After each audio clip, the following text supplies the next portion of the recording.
Here we go now. Here's another one to show now. Here we go, what you say now? I really wanna know your way now. I wanna know you better in the way. I wanna know you better day by day. Here we go now. Can you throw your hands? Go. Here I stand before you. Your glory is here and it fills this place. And I'm willing to do what I must just to know your way. Everything I've obtained, just to know you, Lord, would fulfill my life. Everybody in the house, put your hands like this. Say, wanna know you each and every day. If I found favor, teach me your way.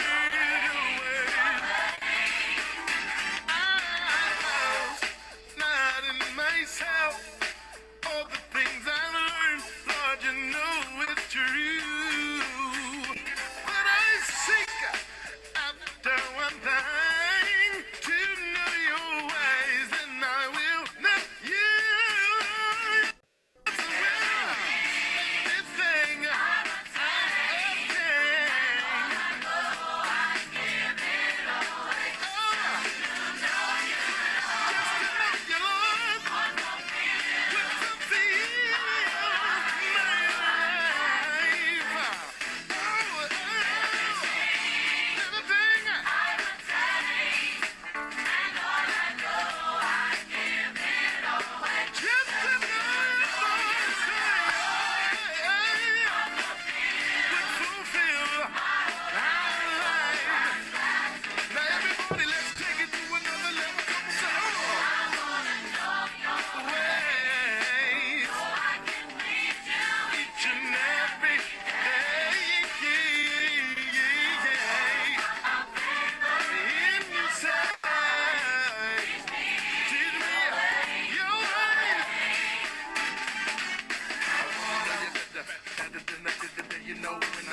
On the job, okay, who thinks it's hard because they ain't my God, but to know ya, to more than love ya, cause you're real ya, I can feel ya, everything I've learned and all my skills, I count them down, yes I will. Everything I've attained, all now, I'm comfortable also, to know you better, just to know you better. If you wanna know it better, come on and say, I wanna know your ways. Come on, put your hand together. Come on, if you wanna know it better, come on.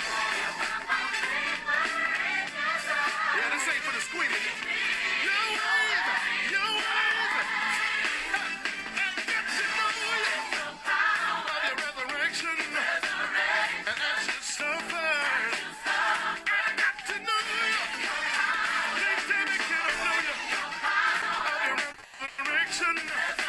Resurrection power, and you suffered for me. I gotta know you in your power of your resurrection, the fellowship of your suffering. I got to know you. I got to know you. Then I can live. Then I can live. Greetings once again. We're here again, the King's Bench, Disregard that. here today to serve our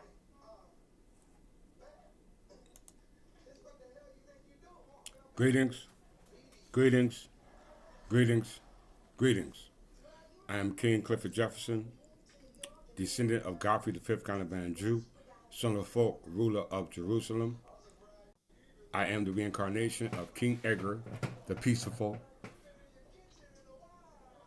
I'm here to bring an understanding about who King Edgar the Peaceful was and his descendants. He is our Jesus Christ, or the Vicar of Christ, or Melchizedek, the King of Righteousness.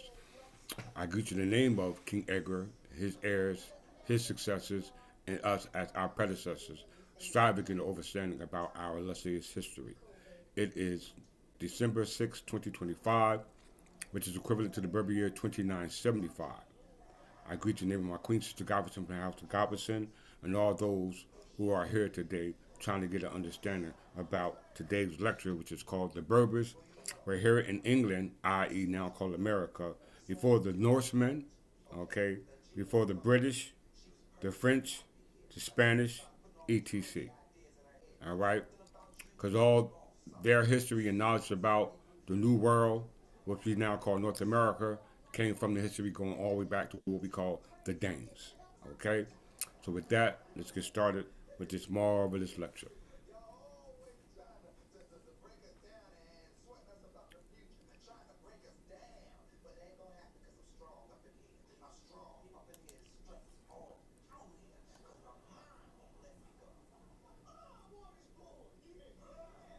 Let's see.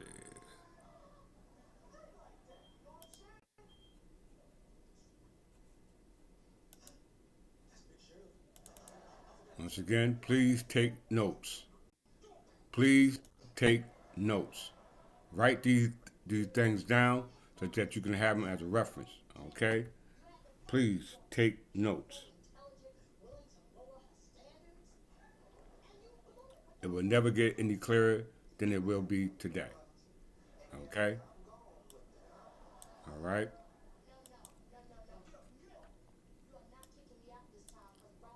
English overseas possessions. The English overseas possessions. Okay? Very important to understand. The English overseas possessions, which the last kings of the English kings was the Angevin Empire. And the Angevin Empire descended down from the Plantagenet dynasty. Okay? Under Godfrey the Fifth Caliban Jew, son of Folk, ruler of Jerusalem. The British Empire came later. Okay? Very important. So write that line one. The English overseas possession. As you can see, light up in the interior, uh, the color red, you see the English overseas possessions, also called the English Empire. Okay? The English Empire. This is very important for us to understand that because the English are actually the Berbers. Okay? The English are actually the Berbers. The term English Regnal years didn't come in until 1066 with William the Conqueror. Prior to that, you had no English Regnal years. The only Regnal years you had were Berber reigns of kings. Okay? So the English overseas possessions, sometimes referred to as the English Empire, comprised of a variety of overseas territories that were colonized. We know what it means to colonize, conquered, or otherwise acquired by the Kingdom of England before 1707. So we know that the Kingdom of Great Britain, let alone the Kingdom of Great Britain, let alone the British Empire or the United Kingdom as it's called today, didn't come into existence till 1707. Prior to that, it was considered all the territories that were considered homeland, domestic, or overseas possessions were associated with what we call the English Empire. Okay? Very important you understand that.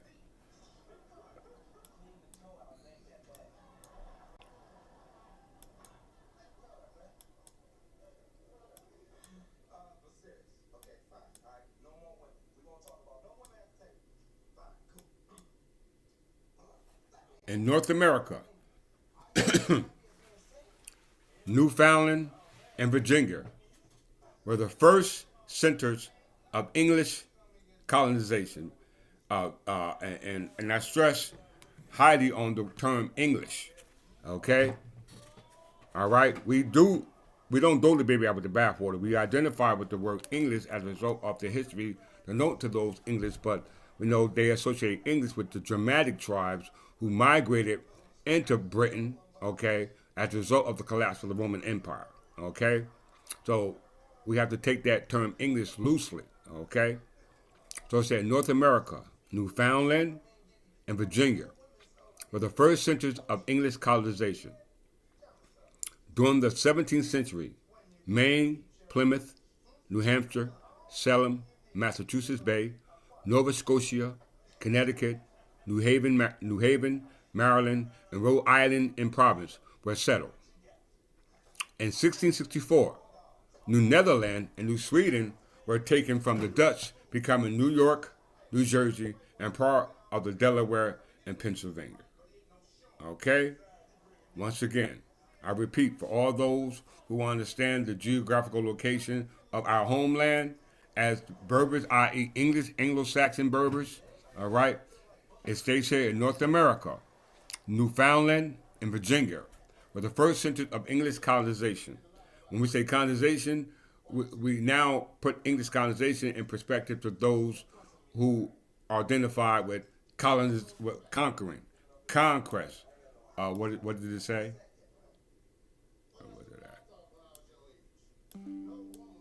Those who were associated with conquering territories or colonizing territories, they came about, all right, as a result of immigrating to England. Okay, very important for us to comprehend that in lieu of today's lesson. And instead, in North America, Newfoundland and Virginia were the first centers of English colonization. Okay, the Berbers were already here on this land called England. Okay, because we are the original English people. Okay, the angels living on the landmass called England. Okay, during the 17th century, Maine, Plymouth, New Hampshire, Salem, Massachusetts Bay, Nova Scotia, Connecticut, New Haven, Maryland, Rhode Island, and province were settled. Now we're talking about the concession agreement, which ended in March 12, 1664, when all the lands that were created by a grant from Charles II to Duke of York were dissolved. Okay, according to New Jersey revised statute governing Title 46, which deals with property law. Okay, so it says Dutch becoming New York, New Jersey, and parts of Delaware and Pennsylvania. Let's look at its origins of the English overseas possessions, meaning here in North America, as well as all the other territories that they control. When we talk about English, we're talking about the ancient kings of Wessex. Okay, we're talking about the ancient kings of Wessex before the invasion of William the Conqueror. Okay, before the invasion of William the Conqueror, very important. The Kingdom of England is generally dated from the rule of Ashelton from 927. He's the great-grandson of Alfred the Great, okay? During the rule of the House of Nidlinga from 1013 to 1014 to 1016 to 1042, England was part of a personal union that included domains in Scandinavia, okay? We're talking about the stretch, how far England or the Empire of England stretched. In 1066, William the Conqueror, Duke of Normandy, conquered England, or the English Empire, making the duchy a crown land of the what? English throne. Through the remainder of the Middle Ages, the kings of England held extensive territories in France based on their history in this duchy under the Angevin Empire. We know the Angevin Empire was created by the Plantagenet dynasty.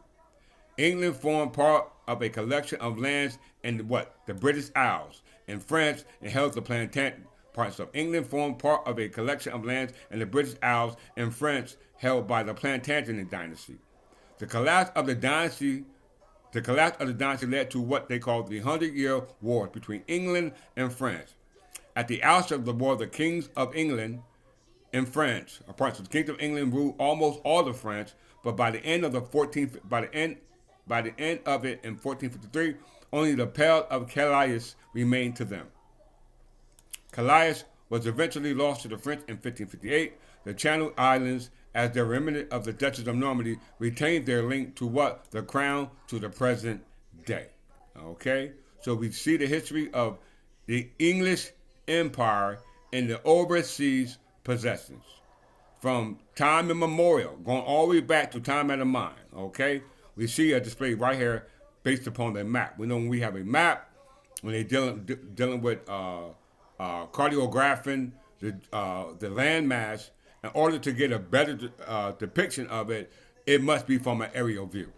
Okay? And they didn't have planes prior to the 17th century. Okay? So it's very important to understand that, or even probably a little later than that. All right? So we see the extension of the English overseas possession based upon a depiction that's displayed in what we call a map. And once again, I repeat, the English Empire, and the origin goes back to Ashleton. Okay? Ashleton. Right there, we just read it. All right? Let's go here.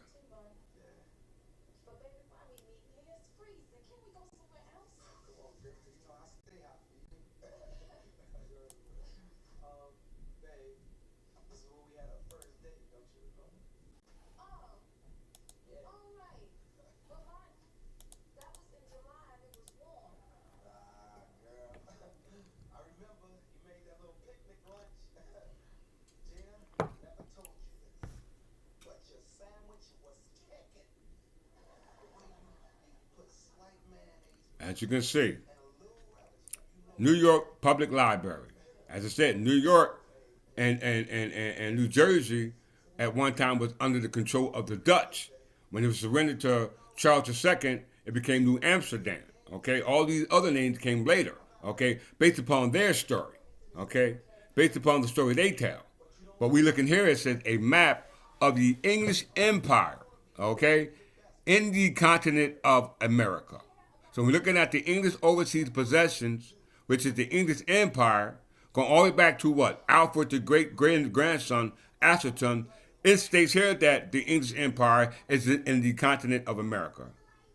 Divides up Virginia, Maryland, Carolina, New York, New Jersey, and New England, and Pennsylvania. Okay? These are the states that are depicted in this map. A map of the English Empire and the continent of America, Virginia, Maryland, Carolina, New York, New Jersey, New England, and Pennsylvania. This map was created by Robert Morrison, approximately 1650 to 1703 AD, Annus Dominius. Okay? So that meant the British Empire is not even in existence at this particular time. Okay? They did not unify with the Kingdom of England at this particular time. Okay, they didn't unify to become till 1707. Prior to that, before that, they were separate kingdoms. Okay, under separate body of politics. So we see here a map approximately from 1650 to 1703. We know that New Jersey was under His Majesty's Council right here in Perth Amboy. It was called His Majesty's Council, or New Jersey Provincial Council. The last world governor of His Majesty's Council was William Livingston, okay, before he was arrested, and then a new corporate body of politics took over. So here's a map of the English Empire within the continent of America. Let's blow this up some. I've shown this map before. There you see the coats of arms, or the armorial bearings, all right?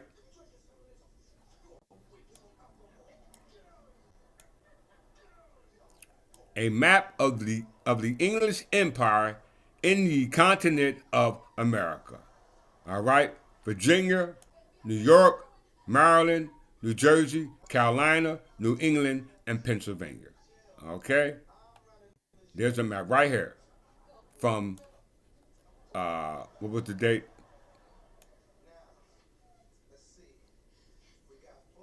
Date issue 1685. Once again, date of origin, date issue 1685. Place in London. Okay? Very important. London supposed to be over there, but yet they're talking about the English Empire in the continent of America. How can that be? Please, somebody please answer that question. Let's take another look at a new map of the English Empire in North America. Map. This is from 1719.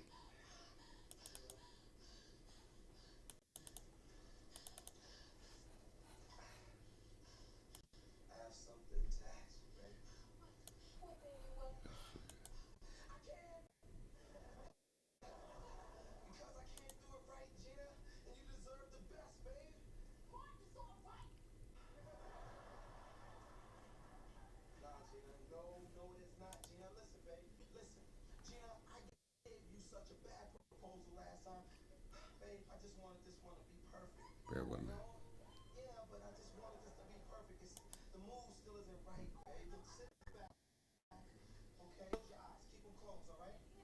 Why ain't it showing up?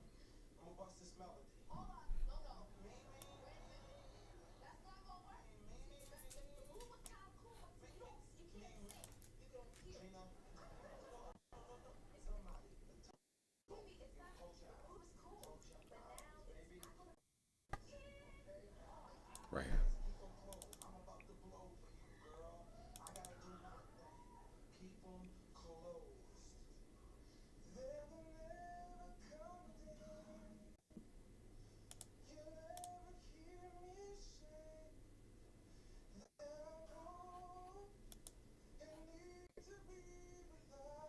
I'm trying to pull it up.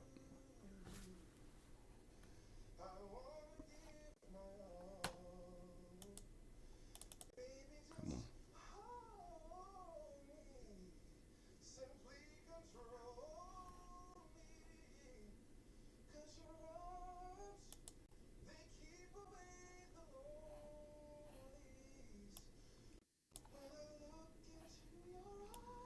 I don't know why it's not coming up.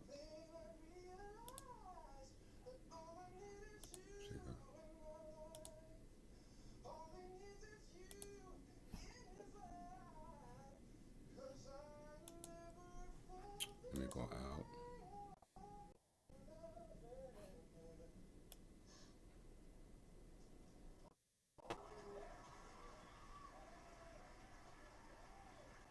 Let me try it again.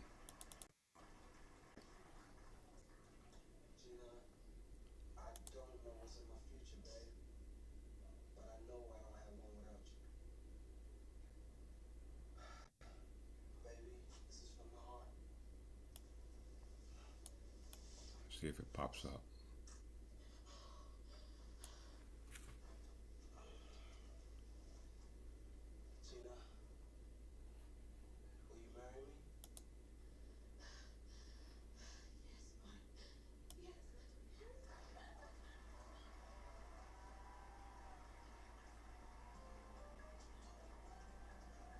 That should pop up in a second.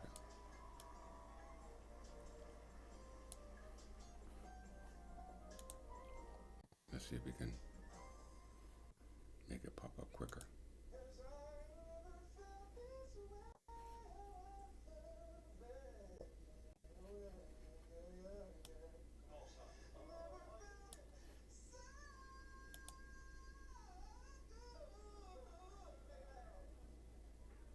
If it don't pop up, we'll move on.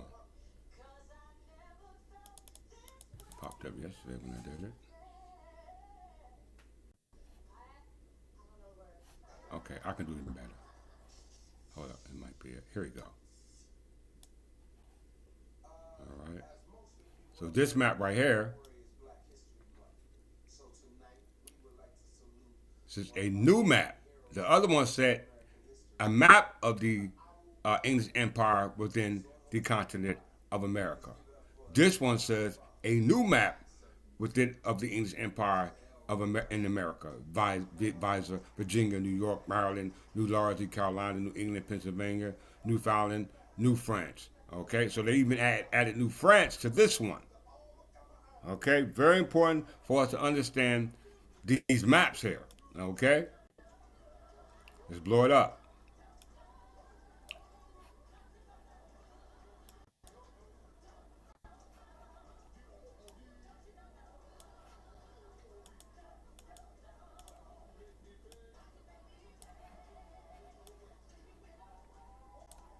Everybody see it right here.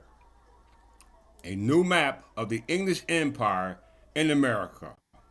Virginia, New York, Maryland, New Jersey, Carolina, New England, Pennsylvania, Newfoundland, key point, Newfoundland, and New France, and etc. And etc. They couldn't even put them all down. Okay? So we see here that the English Empire is within the continent that they're now identifying as America. Okay? Very important. There's no disputing this fact or these facts. Okay? But key point is Newfoundland. Okay? As I always say, he who writes your books sets your timeline. So let's go to British colonization or colonization in North America.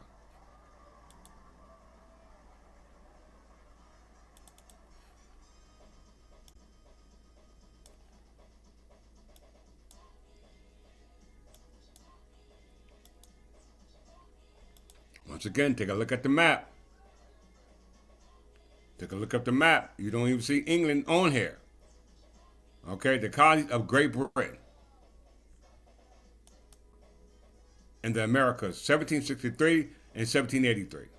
This is the British colonization. They ain't talking about the English colonization. They talk about now the British colonization of Americas. It's the history of establishment of control, settlement, and colonization of the continent of the Americas by presumably England, Scotland, and after 1707, Great Britain. That is in fact a lie.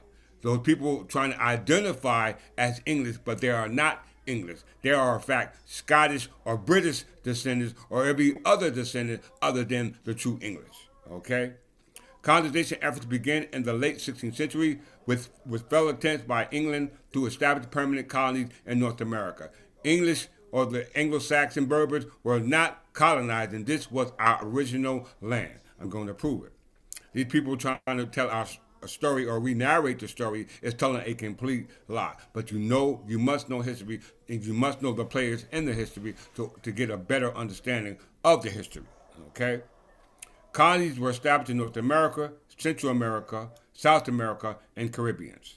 Though most British colonies in America eventually gained independence, some colonies have remained under British jurisdiction as the British Overseas Territories. All right? Not the English Overseas Territories, but the British Overseas Territories. Okay? Very, very, very important. Let's look at the first documentation, though.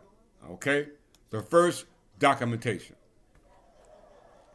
The first documented settlement of Europeans in the Americas. We're talking about America. We ain't talking about Europe. We ain't talking about Africa. We ain't talking about Asia. We ain't talking about UK. We're talking about the Americas. All right? The first documented settlement of Europeans in the Americas was established by North peoples around 1000 AD in what is now called Newfoundland, called Vinland by the North. No, the Vinlands didn't call it North didn't call it Vinland. They called it Newfoundland. The Danish called it Vinland, okay? And the Danish play a key part in understanding this story. Later European explorations of North America resumed with who? Christopher Columbus in 1492. Expedition sponsored by who? Spain. So these are Johnny-come-lately, all right? We first must deal with the Norsemen, okay? All right? Eric Leifton, we must first deal with them to understand who were here prior to their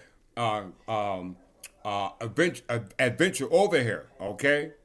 The discoveries over here, all right? All this led based upon voice of mouth, okay? All right? Or if it wasn't by voice of mouth, it was by some type of record or historical chronicle, okay? Very, very important. But the key points that we need to understand in regards to understanding who is here and what they now call North America. prior to the colonization and into what they call now America, we must go back to the history of the first documented settlement, all right, of Europeans in America. And they say it was started by who? North people, okay, which i.e. the Northmen. Whatever I go through in this lesson, I'm not going to repeat. So you have to remember or write things down because I'm going to close out my screen of everything that I went through so that way I won't get lost. All right? So I'm going to X out on the maps. All right? I am going to leave, though, the English overseas possession, i.e. known as the English Empire. Let's go back there again. The English Empire.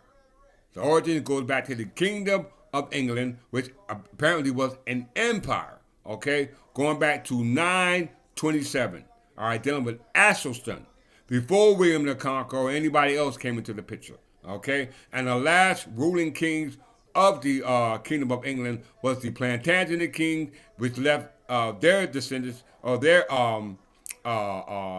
branches known as the Angevin Empire. From them descended the York and the Lancaster, which brought an end to the ruling class of noblemen known as the kings of England and the queens of England, the heirs of England. It's very important to comprehend that in lieu of this lesson. All right? Let's look at the Northmen.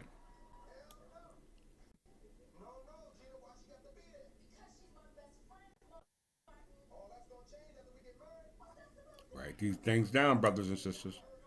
Write them down. The Northmen. Okay? The Northmen. Look it up on Wikipedia. If you're on your phone, look it up on Wikipedia and scroll to wherever I'm at. Okay? Because I don't have to read the whole thing. I go to a specific point within Wikipedia and be able to give a narrative of the story based upon the clarity of my understanding of these people. Okay? It says the Anglo-Saxon Chronicles, written in Old English, distinguishes between the pagan Norwegian Northmen of Dublin and the Christian Danes of Danelaw. In 942, it was recorded. In 942, it records the victory of King Edmund I over the North King of York. The Danes were previously subject by force under the Northmen for a long time in bonds of captivity to the heathens. Okay? Once again, I repeat, the Northmen fell victim to the English king which was known as Edmund I. This is the father of our Jesus Christ. Okay? Edmund I. All right? A English king or a Berber king. All right? Because we know that we don't have English king till 1066, but we don't throw the baby out with the bathwater. So understand when we say English, we actually talking about Berber. Okay? And not English going back to William the Conqueror. All right? We're talking about the Anglo-Saxon Chronicles. What are the Anglo-Saxon Chronicles? All right? You can look it up. Write that down and look it up at your own time. Key point. It says, victory was over the northern kings of York was by Edmund I. Okay? Edmund I. It's very important to understand who the players are in these particular events. All right? Who was Edmund I? Let's look at it.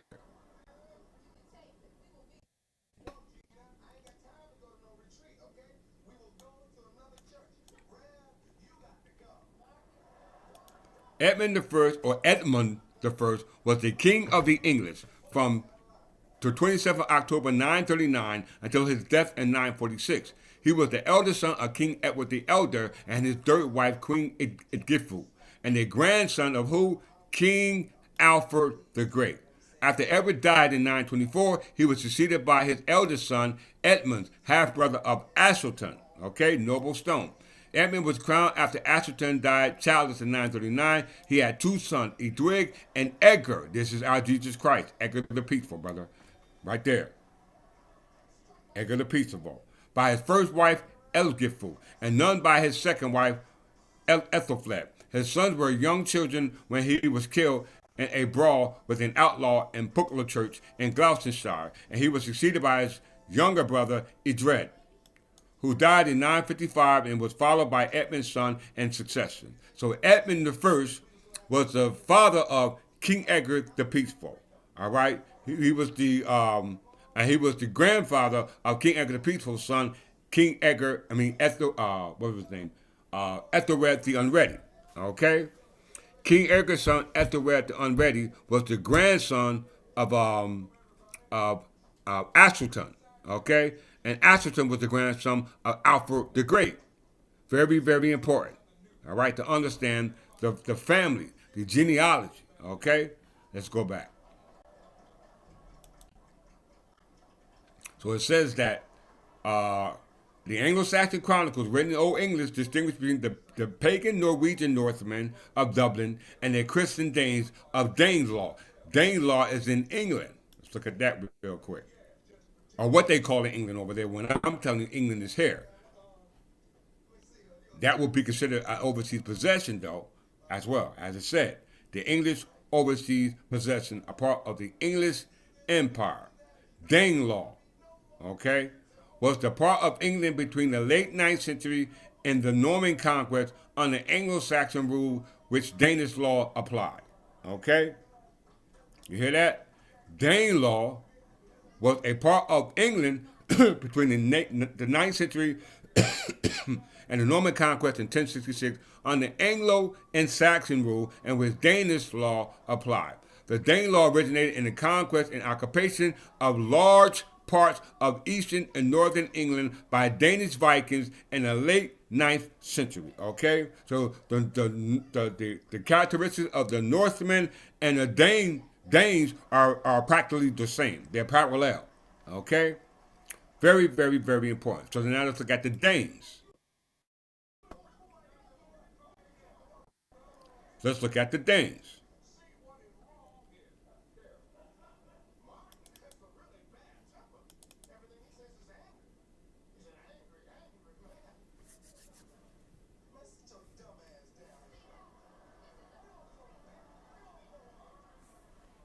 The Danes, okay? Following years, let's go up a little further real quick.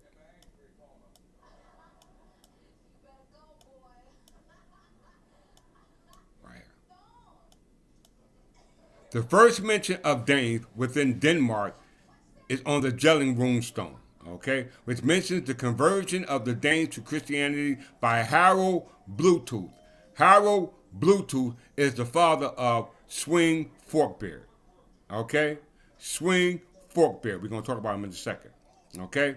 The first mention of Danes, which are related to the Northmen, within Denmark is on the Jelling runestone, which mentions the conversion of Danes to Christianity. Very, very, very important. When we're talking about Christianity, we're talking about the Christianity that goes back to the Gregorian mission by Augustine Canterbury and Pope Gregory I. All right, going all the way back to the Edict of Milan, established by Constantine I. We're going to talk about it, brothers and sisters. All right, so between 960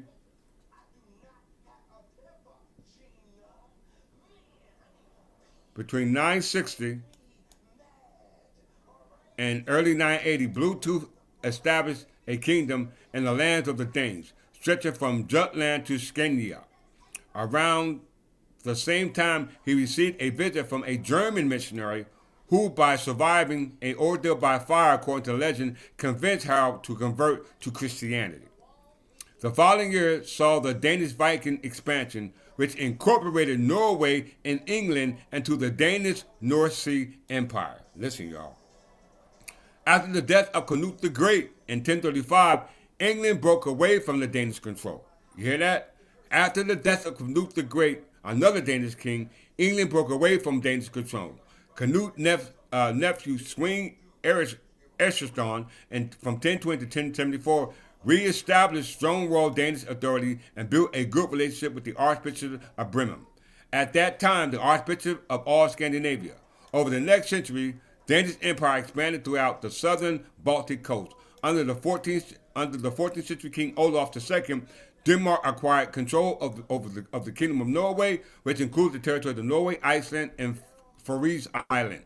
Olaf's mother, Marguerite I, united Norway, Sweden, and Denmark into Kalmar Union. Very, very, very, very important. What does that have to do? What that have to do with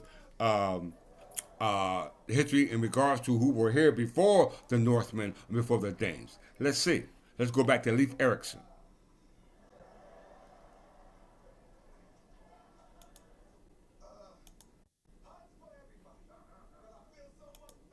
Let's go to Leif Erikson because he was one of the Northmen who first encountered North America by discovering what they call Newfoundland.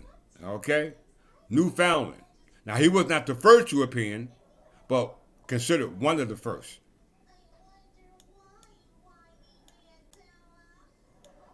North and medieval Europe. Leif's successful expedition in Vinland encouraged other Norsemen to also make the journey, and the Norse became the first Europeans to colonize the area. In the end, there were no permanent Norse settlements, although sporadic voyages at least to Markland for forages, timber, and trade possibly lasted for centuries. The casual tone of reference to these areas may suggest that their discovery was not seen as particularly significant by contemporaries, or that it was assumed to be a public knowledge, or both. Knowledge of Vinland journey spread around medieval Europe, although to what extent is unclear. Writers made mention of remote lands to the west, and notably the medieval chronicler Adam of Brithman directly mentioned Vinland in 1075 based upon reports from who? The Danes. Okay?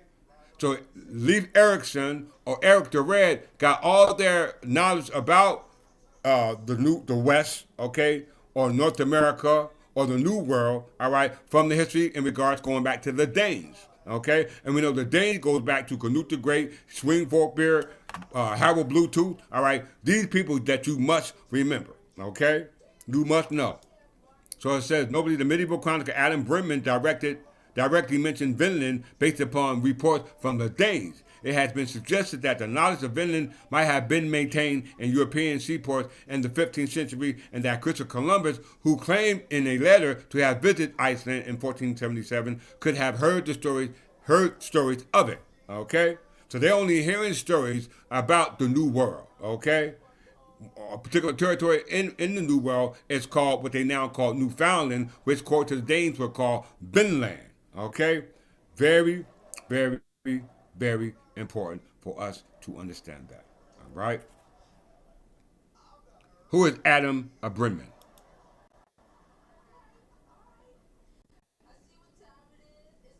Who is Adam of Brimman?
Okay.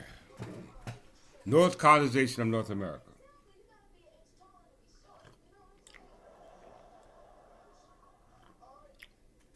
Now I repeat, the English overseas possession of the English Empire goes back to Ashleton, 927, the great grandson of who?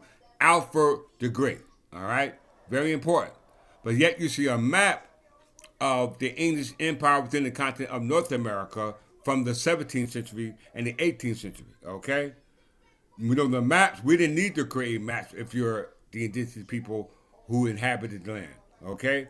People who make maps are those who are doing discovery or conquest or whatever reason they're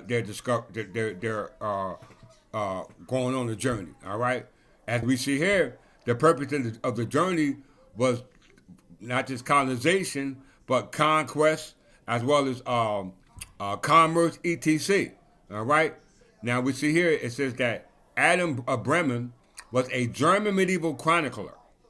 Listen, he lived and worked in the second half of the 11th century. Adam is most famous for his chronicle Gesta Hamburgianus Ecclesiae Pontificum. If I pronounce it wrong, please forgive me. These are bishops of the Hamburg Church. He was one of the foremost historians of early ethnographers of medieval period. All right, one of the earliest, what is said, one of the earliest historians of early ethnographers of medieval period.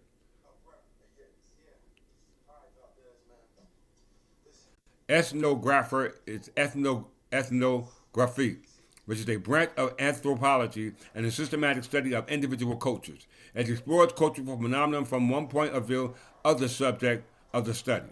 Okay, so that's what an ethnographer is, and Adam of Bremen was an ethnographer. Let's read a little bit more.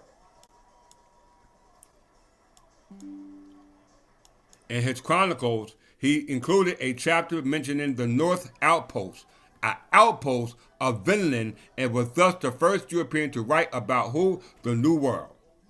Adam of Bremen was the first German, all right, chronicler to write about the New World in regard to the Norsemen who came to discover Newfoundland based upon the history of that land, which was known as Vinland by the Danes. Okay? How we know it? Let's look. Let's see what Adam Bremen says.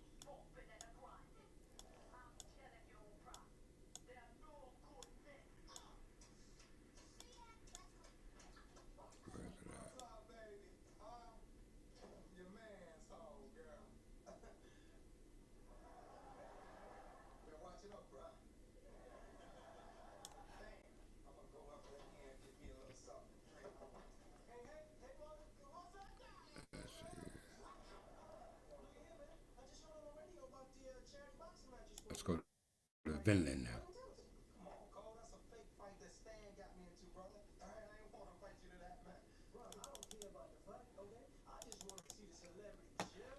Vinland. Vinland, or Wineland, or Vineland the Good, was an area of the coastal North America explored by Viking Leif Erikson. Excuse me.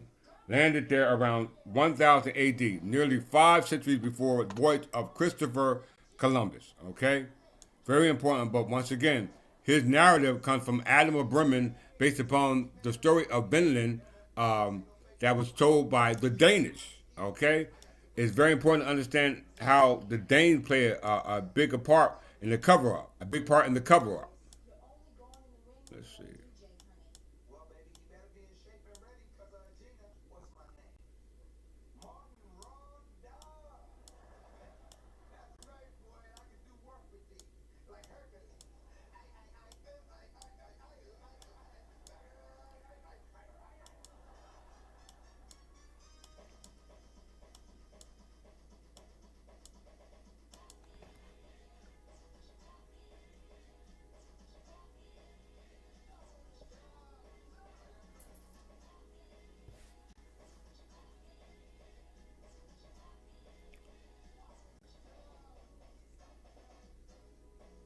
All right, right here. Adam of Bremen, medieval geographer. The oldest commonly acknowledged surviving written record of Vinland appears in Descriptio Insularum Anquilionis by Adam of Bremen, written in about 1075. Adam was told about the island discovered by North Seller in the Atlantic by the Danish king Sweb Astradine. Okay? Sweb Astradine. Who is this Sweb Astradine that Adam of Bremen learned about in lieu of this island called Vinland, now called Newfoundland? Okay? Who is this Sweb Astradine? Let's see, brothers and sisters.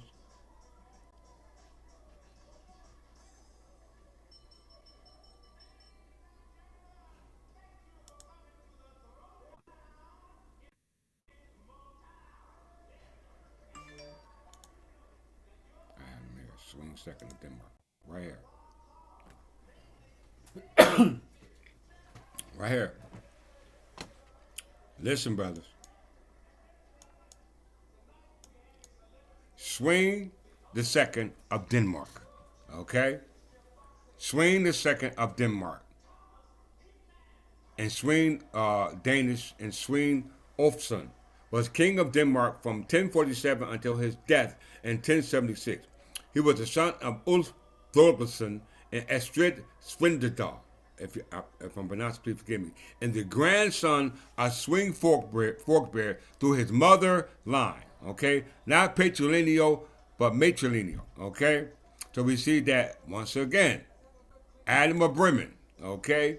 The origin of North America, i.e. Vinland, now called Newfoundland, goes all the way back to Adam of Bremen, which is considered the first chronicler based upon his accounts that were told by a Danish king. What's his name again?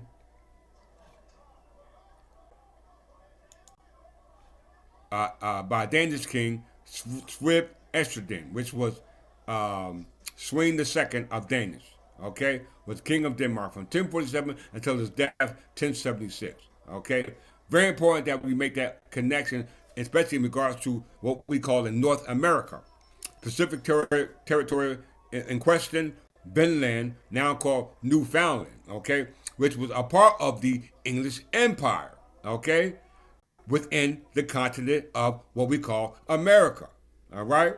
We know the English overseas possession of the English Empire was not just here in the continent of America, but it also stretched to the territory that they call the United Kingdom or Great Britain, okay, which came Johnny come lately, all right? Very important that you make these connections.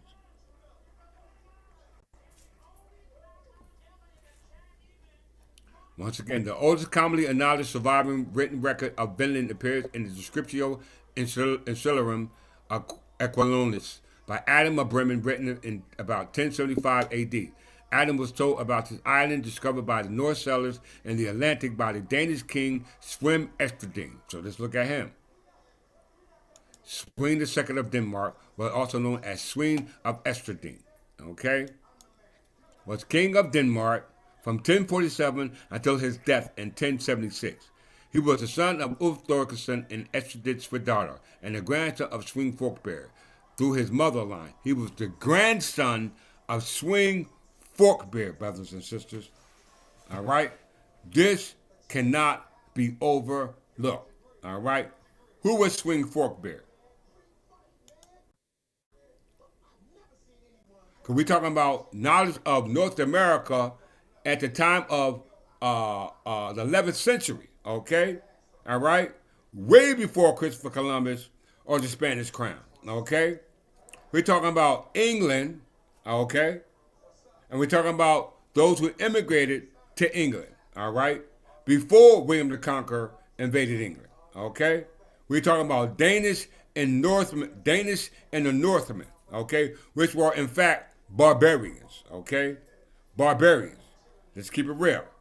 Sweyn Forkbeard was king of Denmark from 986 and king of England for 5 weeks from December 1013 and king of Norway from 999 to 1000 AD, all until his death in 1014. He was the father of who? Harold II of Denmark. You hear that? Harold II of Denmark. King Canute the Great and Queen Estrid Svindadal. Okay? Very, very, very important. It said that Sweyn Forkbeard, okay, who was descended down from Sweyn II of Denmark, all right, who informed a German chronicler or what they call him, a geographic, what's the term? An ethnographer, all right, about the geographical location of the landmass or the island called Vinland, all right, or now it's called, which is now called Newfoundland, all right. Very important to understand that the story that was told to Adam of Bremen was told to him by Sweyn II of Denmark, whose great grandfather was Sweyn Forkbeard, okay, Sweyn Forkbeard, And Swing Forkbear was the king of Denmark, a king of Norway, and somehow he became what? The king of England. How is this possible? Let's see.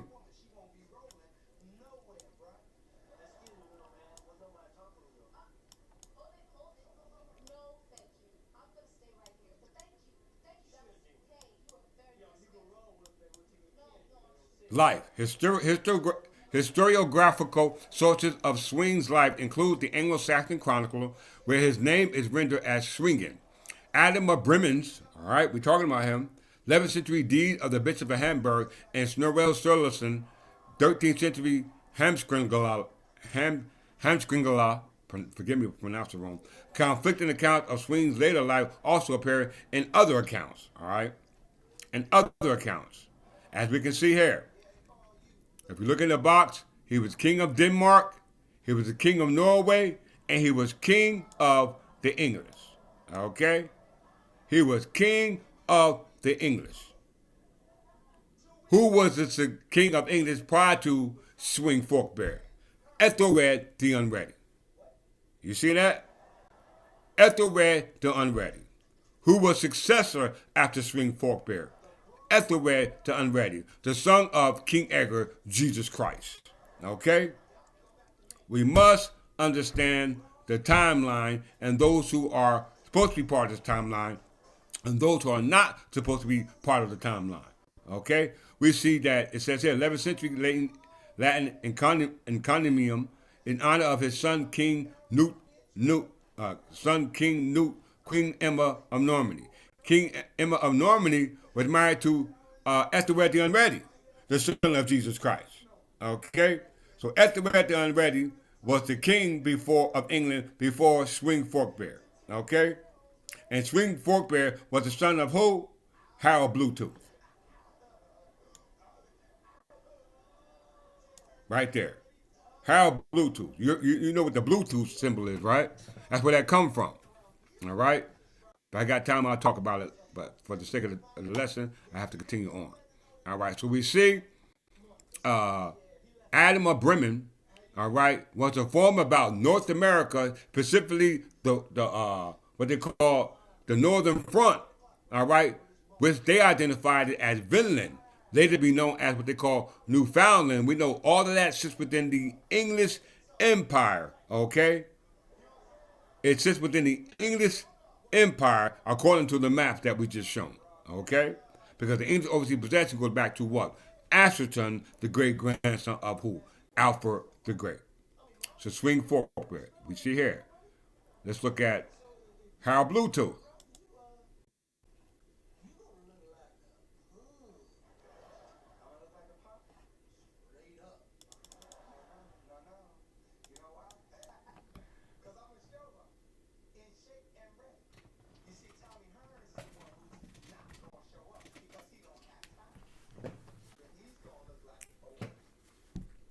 Harold Bluetooth.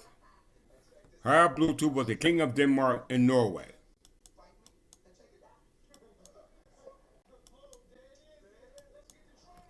The son of King Norm of Old and Diria, Danbod. Harold ruled as king of Denmark from 958 to 986, introduced Christianity to Denmark, and consolidated his rule over most of Jutland and Zealand. So it was Harold Bluetooth who introduced Christianity to the Danish, okay, and his descendants. Swing Forkbear, Swing the Second, okay, and the accounts that they recorded was recorded by what was his name, Adam of Bremen, okay, about the North America, specifically territory that they call Vinland, all right. Harold Bluetooth.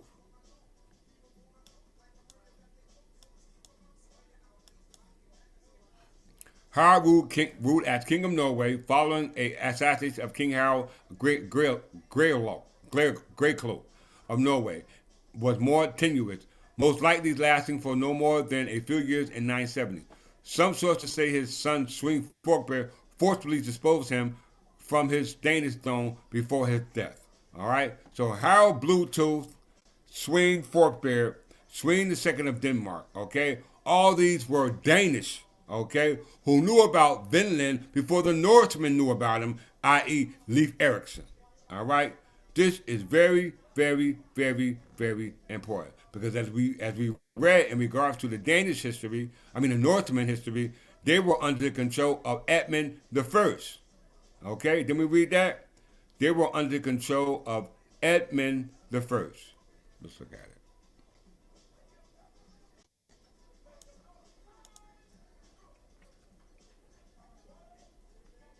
The Anglo-Saxon Chronicles, written in Old English, distinguish between the pagan Norwegian Northmen of Dublin and the Christian Danes of Danelaw. In 942, it records the victory of King Edmund I over the North kings of York. The Danes were previously subjected by force under the Norsemen for a long time in bonds of captivity to the heathens. Okay, so they had a prior conflicting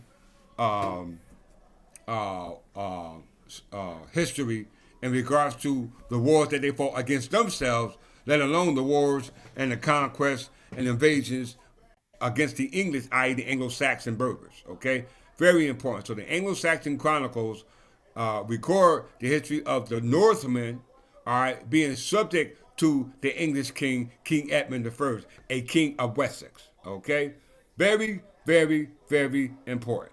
All right, very important. Let's go here now.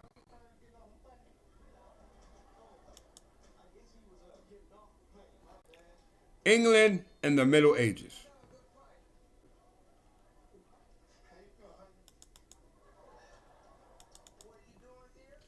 England in the Middle Ages.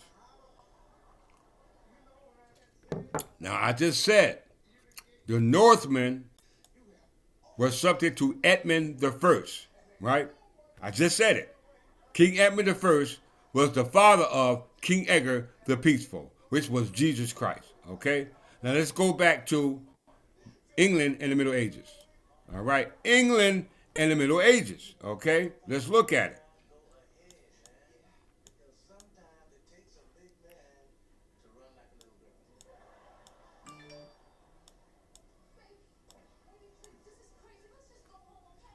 Watch your king work.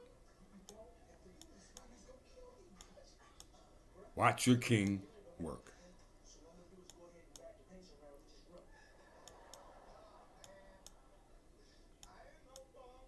Let's start here.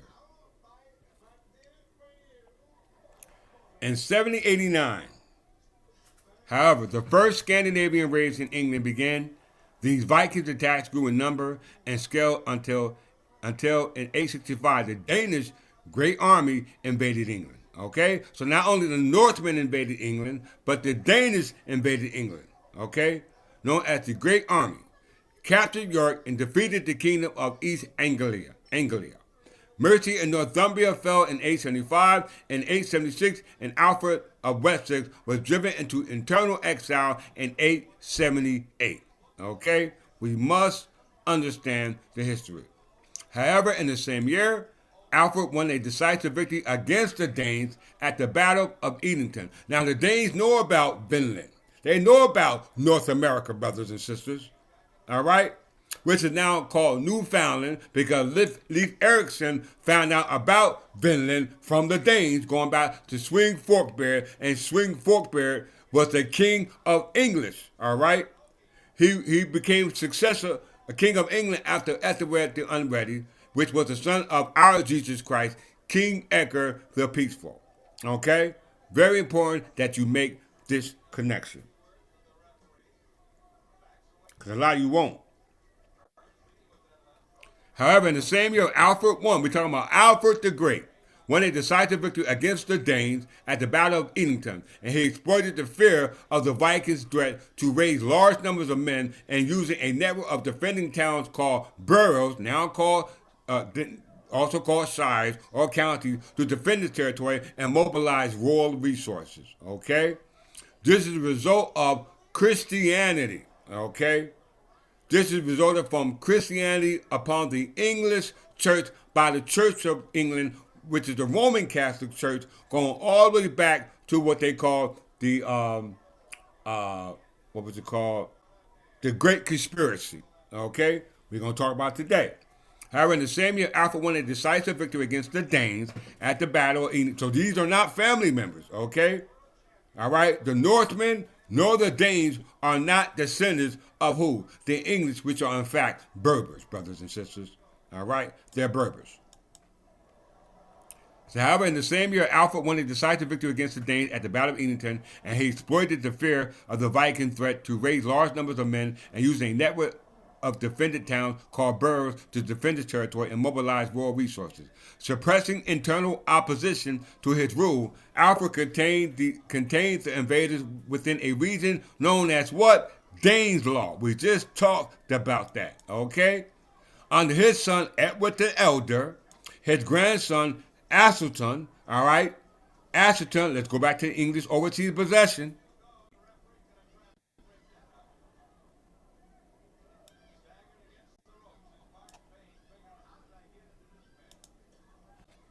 English overseas possession, all right? Started with who? Asselton. Right there, look at the depiction. These are deities. Look at the crown on his head. Look at the Asselton. Then there's a saint, okay?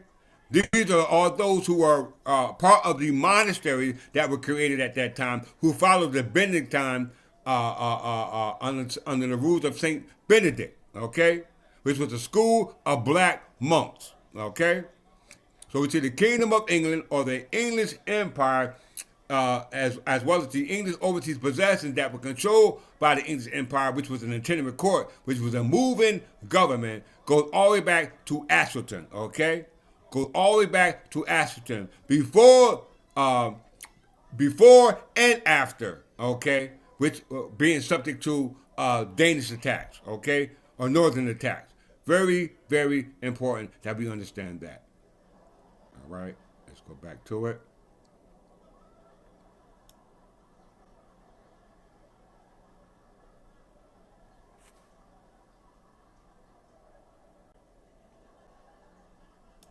England in the Middle Ages. Let's get it.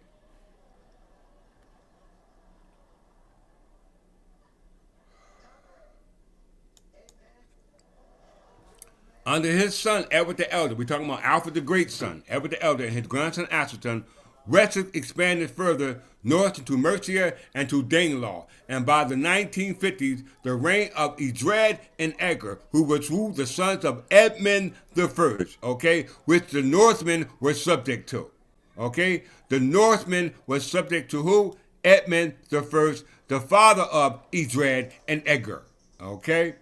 Very important that you understand that I know our genealogy. The Norsemen, King Edmund won a victory over who? The North Kings of Europe. Edmund's first sons were Edred and King Edgar the Peaceful, which is our Jesus Christ. Okay? All right? Edgar the Peaceful. Right there, brothers and sisters. All right? Wessex expanded forth into Mercia and Danelaw, and by the 1950s, King Edgar becomes king in 1950. Okay? No, 959, he becomes king of England. And the reign of Edred and Edgar, York was finally permanently retaken from the Vikings. Did you hear that? York was finally permanently retaken from the Vikings, okay? The West Saxon rule were now kings of the angelic king, that is of the whole English folk. When we're talking about folk, we're talking about folk right, okay? Folk right. Very important. Don't forget that word, folk right. Write it down.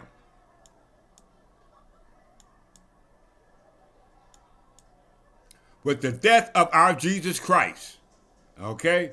Listen, y'all.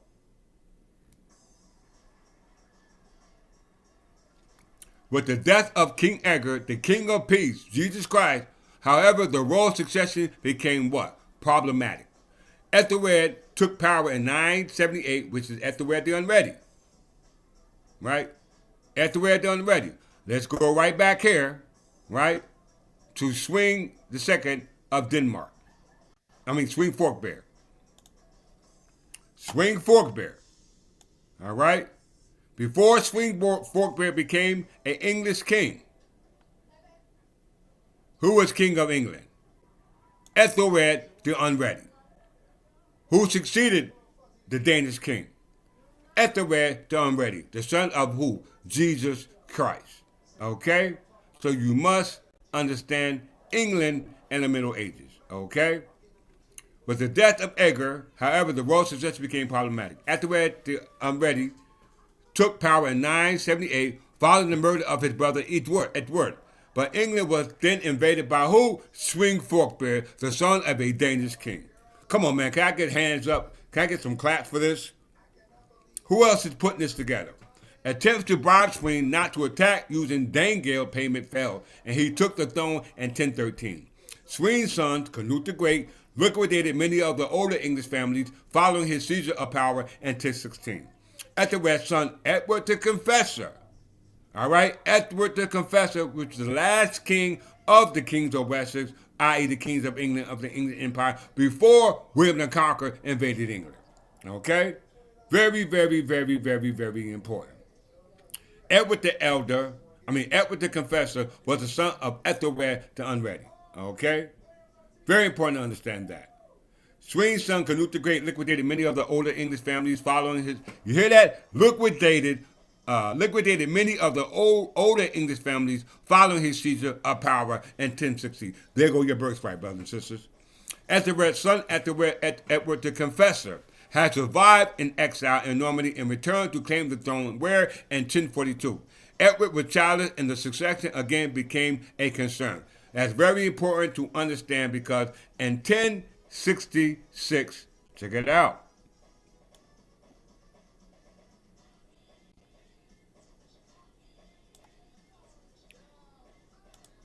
1065.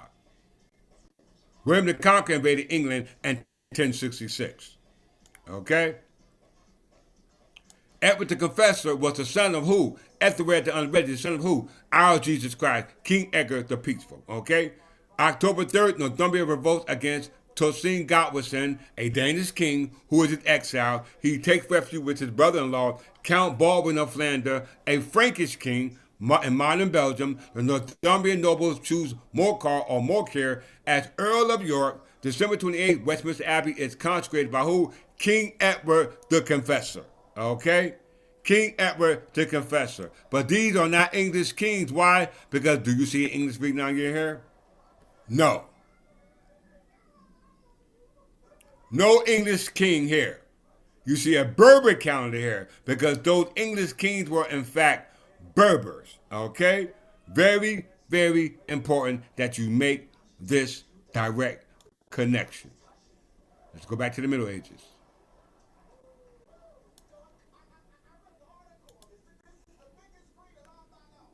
So we know Edward the Confessor was a Berber because you didn't have a English king till William the Conqueror invaded.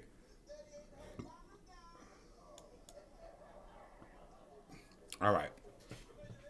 So Ethelred's son, Edward the Confessor, had survived in exile in Normandy and returned to claim the throne in 1042. Edward was childless, and the succession again became a concern. England became dominated by the Godwin family. This is where my wife's descent down from, Godwinson, who had taken advantage of the Danish killing to acquire huge wealth. When Edward died in 1066, Harold Godwinson claimed the throne, defeating his rival, Norwegian claimant Harold of Hardrada at the Battle of Stamford Bridge. Okay? Now we get into the High Middle Ages. In 1066, who comes along? William, Duke of Normandy, take advantage of the English succession crisis to begin the Norman what? Conquest. Do you see the trail? Okay? Do you see the rabbit hole, brothers and sisters? It don't get any better than this. Okay? It don't get no better than this. All right? Let's continue.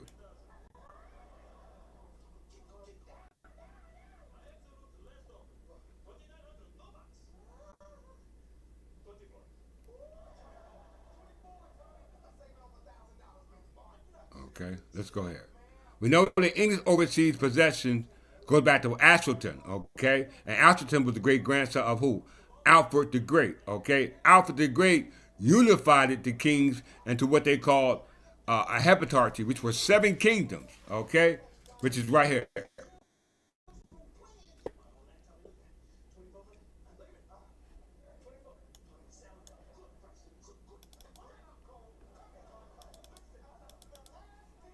The Heptarchy was a division of Anglo and Saxon England between the 6th and 8th century into the petty kingdom, conventionally the 7 kingdoms of East Anglia, Essex, Kent, Mercia, Northumbria, Sussex, and Wessex. When we get into the Heptarchy and then we get into the kings of Wessex, unified by Alfred the Great, he unified the kings, but not the barbarians who invaded England. Okay, when it wasn't unified. Okay, for that you have to go back into the Great Conspiracy or the Barbarian Conspiracy. Okay, dealing with barbarians. Okay, the English or the Berbers were not barbarians. That's what they call us because we had to fight back. Okay. Heptarchy was a division of Anglo-Saxon England between the 6th and 8th century and two petty kingdoms. Okay, very, very, very, very important for you to understand that. Why? Because this is the royal family. How we know it? Let's go to the MS Scroll 1066. The MS Scroll 1066. Notice 1066. Manuscript. Illuminated at that. Okay? These are the 7 kingdoms. Count them. 1, 2, 3, 4, 5, 6, 7. You hear that? Going all the way back to Adam and Eve. Look at the complexion of these, of the individuals. Dark-skinned and Anglo-Saxon, just like Supreme Court says. Not Supreme Court, the District Court says.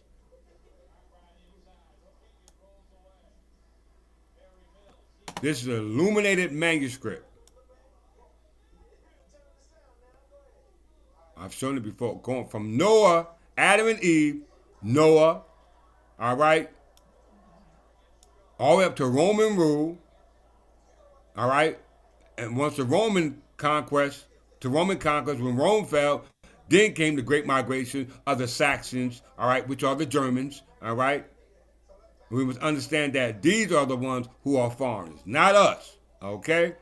So we see that from Adam and Eve, they are all part of the family that was unified by Alfred the Great through what they call the Heptarchy, the unification of the 7 kingdoms. Okay? You must comprehend that.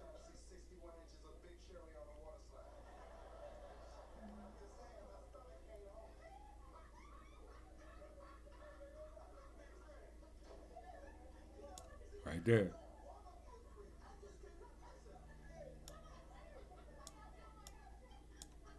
All right? 7 kingdoms. 1, 2, 3, 4, 5, 6, 7. The one in the middle is very important. Let's get another view of it.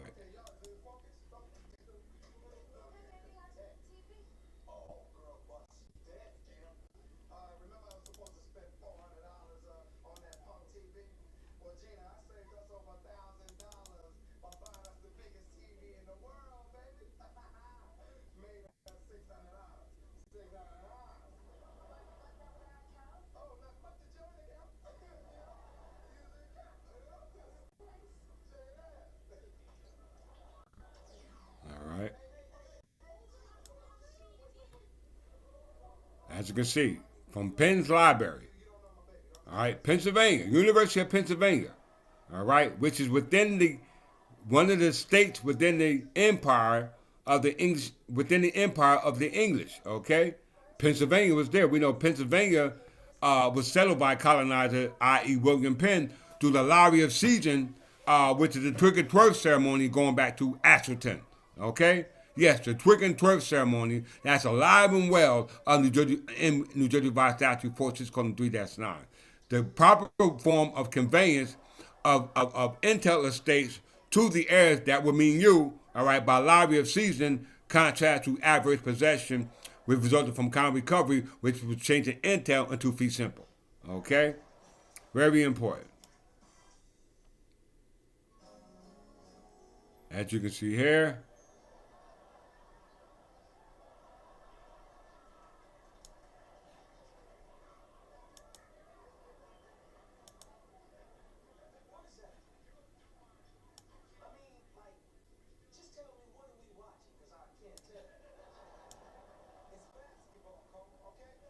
Membrane 8, the early English Heptarchy. Okay? Membrane 9, early English heptarchy to Alfred the Great, which means the unification of the tribes into one kingdom called the Wessex. Okay, the kingdom of Wessex. Okay, which prior to it becoming Wessex, it was pre-Roman. Okay, or post-Roman. All right, just look at it.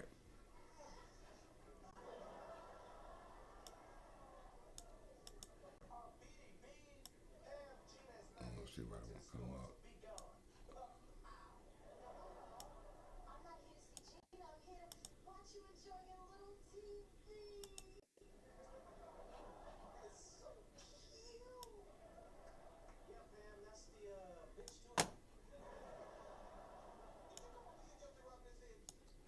Right here. Where was we at? Now the last king they record is Edward III and Edward IV. Okay, the War of the Roses started with Edward IV. Okay, that's when the War of the Roses started, and I'm gonna do a video on that probably tomorrow in regards to uh, uh, they're claiming that they found the bones of Richard III. All right, one of the descendants of the York, which is a cadet branch of the plant of the Angevin crown, and the which was founded by the Plantagenet crown. Okay, which I'm gonna prove false. All right, but I'm gonna say that argument for another day. All right, so let's get here. Early heptarchy, and let's start here.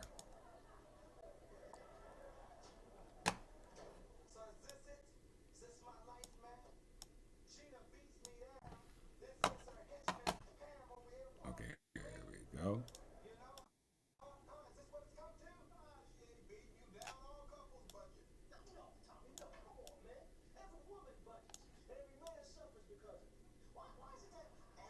Right here. The same thing I show you, it's right here. 1, 2, 3, 4, 5, 6, 7. Okay?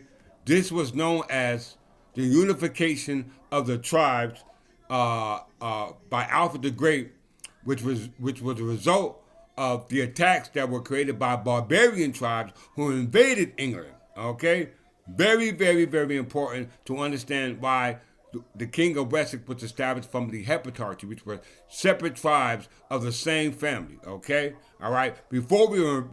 After we were invaded by barbarians. Okay, after we were invaded by barbarians. For that, we must look up the kingdom of barbarians, or what we call what was it called?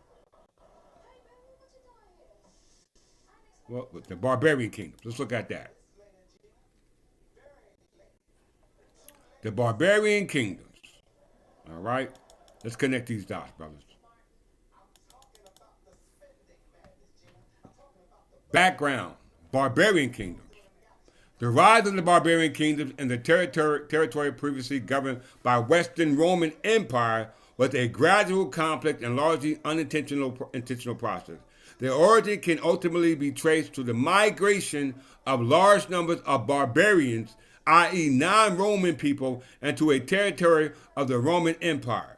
And when they say the Roman Empire, they're talking about Britain, because Britain was controlled by the Roman Empire when Rome invaded due to what we call the Great Conspiracy. Although the migration period is also referred to as the barbarian invasion, migration was spurred not only by invasions but also by invitation. All right? Very, very, very, very, very important. That, once again, the origin can ultimately be traced to the migration period from 300 to 600 AD, which were non-Romans, which were in fact barbarians too. Okay? All right? They were barbarians too. That's what I'm going to call them.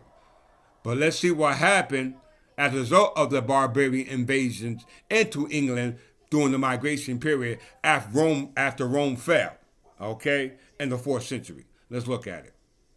Let's go to the top. The barbarian kingdoms were states founded by various non-Romans, again, primarily of Germanic, which means Saxon, people in Western Europe, North Africa, following the collapse of what? The Roman Empire.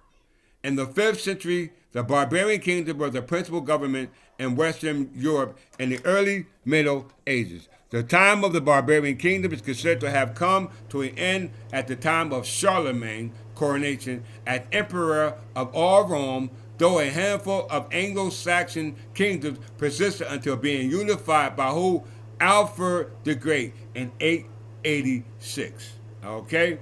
By Alfred the Great in 886. Okay? So Alfred the Great unified the Heptarchy with seven tribes into one unified tribe called the Kings of Wessex. So let's look at the Kings of Wessex.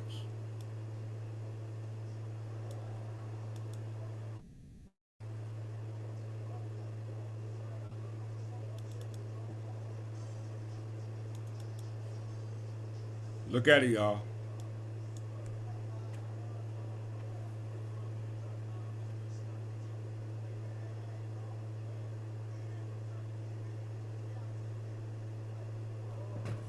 Wessex.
So we know that the barbarians tribes came through the Great Migration, okay, in the 4th century, okay. It said that, okay. It said Alfred the Great unified tribes at that particular time. We know that in 1065, when Edward the Confessor was king of England, Ethelred the Unready was king of England. He was succeeded by who? Swing Forkbear, a Danish king. Then he was succeeded again by Ethelred the Unready, and then another king, I think it was Canute the Great, and then the last king of Wessex was Edward the Confessor. Okay, before William the Conqueror came in, invaded, and then brought in what they call the feudal era. Okay, the Kingdom of Wessex. Kingdom of West Saxon, also known as the Kingdom of Wessex, was an Anglo-Saxon kingdom in the south of Great Britain. From around 519 until Alfred the Great declared himself as king of the Anglo/Saxons in 886. Okay? And we know when we looked at the barbarian kingdom, it says that when Charlemagne was coronated, Alfred the Great unified the tribes who were Anglo and Saxon in origin. Okay? Very, very, very important that Alfred the Great unified the tribes. Okay?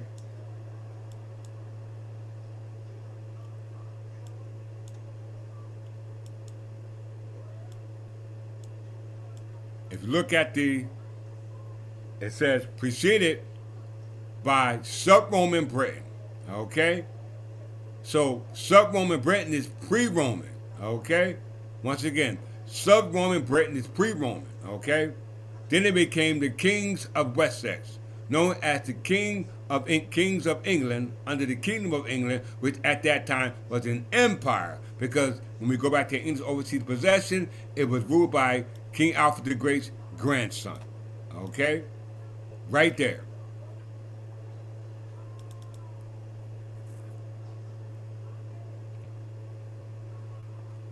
Okay? Very important to understand that. All right?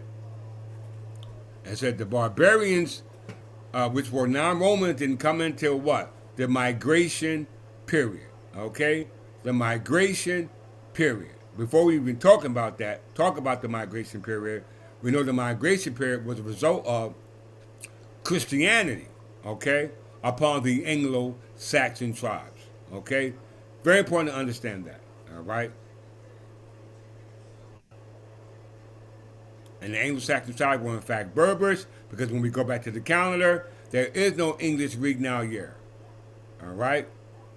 But at this time, Edward the Confessor, the son of Ethelred the Unready, the son of Jesus Christ, the great-great-grandson of Alfred the Great. Okay?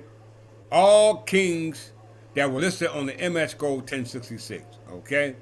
Leading, going all the way back to Adam and Eve. Okay? Adam and Eve.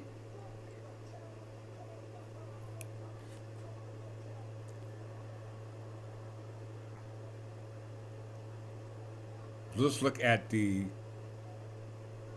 where I want to go.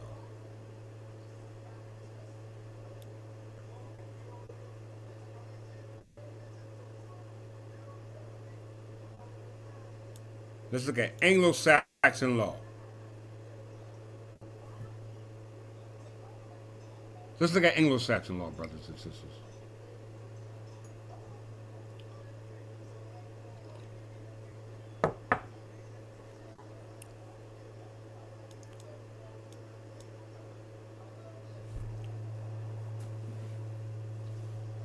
After the Christianization, following the Christianization of the Anglo-Saxon, written laws and codes or dooms. This is why Alfred the Great called it the law of the Doomsday Book. Okay? Very important. He called it the Doomsday Book. Following the Christianization of the Anglo-Saxon, written laws, codes, or dooms were produced. The Christian clergy brought with them art, letters of writing, and literacy. The oldest Anglo-Saxon codes, especially from Kent and Wessex, revealed a close affinity to the Germanic law. We know that the Germanics were Saxons who migrated through the Great Migration, all right, after the downfall of Rome and England or Britain at that time. The first written Anglo-Saxon laws were issued around 600 by Ethelbert of Kent. Writings in the 8th century, the Venerable Bede comments that Ethelbert created his law code after the examples of the Romans as a result of what? The Gregorian mission. Let's look at that before we go back to Anglo-Saxon, y'all. Okay? Let's look at that before we go back to Anglo-Saxon law and realize why the English church was created. Okay? Why the English church was created. To understand Anglo-Saxon law, we must understand in regards to how we were forced to adopt a new form of Christianity. We must understand the Christianity of the Anglo and Saxon, going back to what we call the Gregorian mission. Okay? Let's look at it.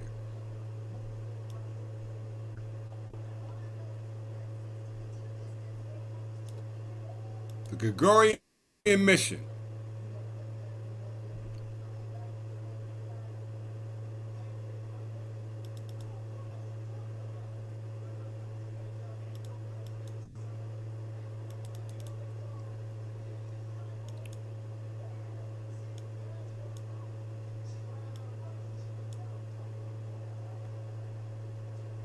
The historian N.J. Hickman speculates that Pope Gregory I, we know Pope Gregory XIII created the Gregorian calendar.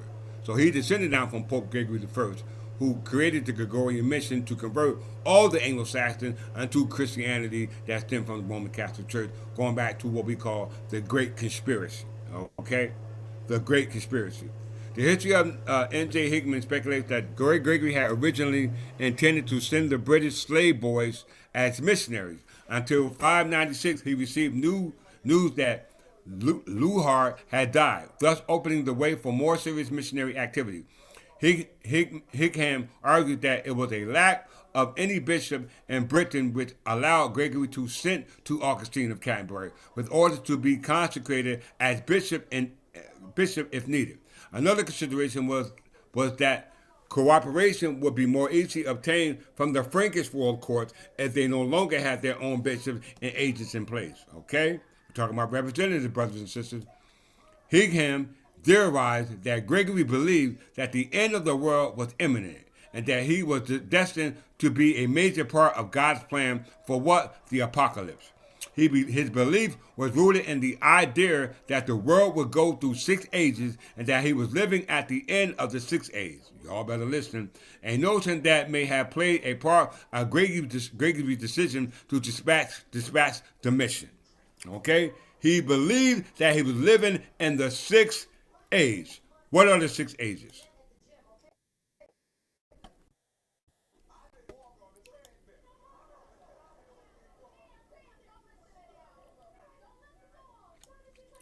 It is based upon Christian religious events from the creation of Adam, look at the MS scroll 1066, to the events of Revelations.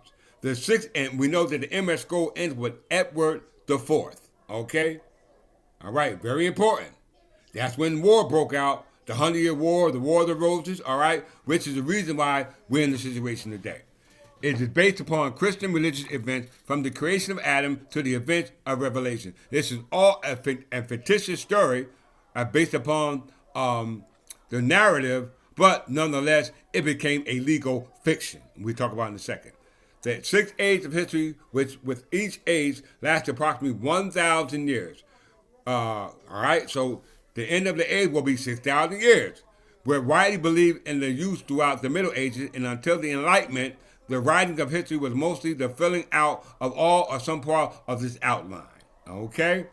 So the end of the age, and each age represented 1,000 years, so that would have been the end of the age will be 6,000 years from the start of creation. The outline accounts for 7 ages, just at, and we know 7 is the last 1,000 years when Christ rested from all this work. The outline accounts for 7 ages, just as there are 7 days of the week, with 7 ages being eternal rest after the final judgment and the end time, just as the 7th day of the week is reserved for rest. It was normally called the 6 ages of the world because in Augustine's scheme, Augustine of Canterbury, all right, they were the ages of the world, of history, while the 7th age was not of this world, but as Bees later elaborated, ran parallel to the 6 ages of the world. Augustine's presentation deliberately counters chilastic and millennial ideas that the 7th age world to come will come after the 6th. Okay? This takes us to what we call the 6,000 years, which you're in today. 2025 represents the end of the 6,000 year period, which is 5784. Okay, let's look at it. The Hebrew year, 6,000 year, marks, according to the classical rabbinical Jewish sources, that the latest time for the initiation of the Messianic age, meaning the return of the Messiah, which I am, will be the end, or will appear at the end, will appear in 6,000 years from the date of creation. Creation started in 3761.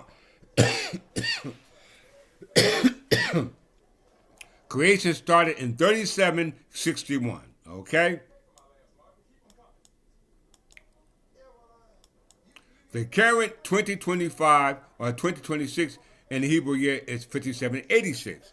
By this calculation, the start of the 6,000 year would occur at nightfall, September 2239, and end would occur at nightfall of the 60th September 2240 on the Gregorian calendar. So let's look up the year 2025, because the year 2025 will mark the end of the year of the 6,000 years, dealing with the 6th age, all right, which be the year 5786. Okay, let's look at it.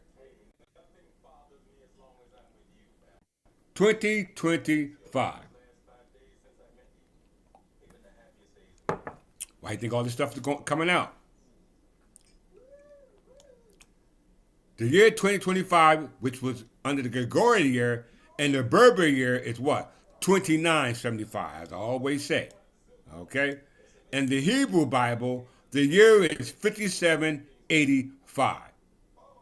This is the Hebrew calendar. That is the end.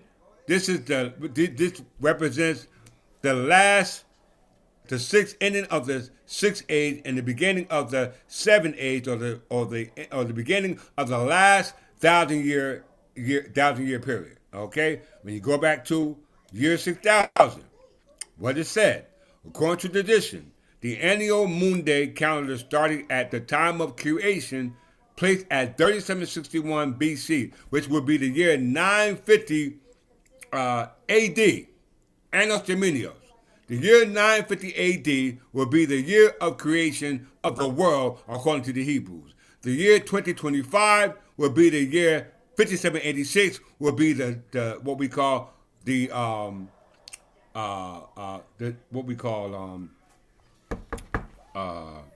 Revelation, the beginning of Revelations. Okay, So it says, by this calculation, the start of the 6,000 year will occur at nightfall. All right. So let's go to 2025, and let's see that the year will be 5786. Let's look at it. Right here, Hebrew calendar, 5785, 5786. Okay. So if that is in fact the case, that is the year ending of the 6,000 years and the return of the Messiah. So you should be looking for your Messiah. Okay? From the time the Messiah existed on earth and from the time it will incarnate on earth. Okay? So that means from 3761 till 5785. Okay? 86. All right? You should be looking for the time period of which the Messiah was here and should it left and will come back. Okay? 3761 BC. Let's look at that real quick.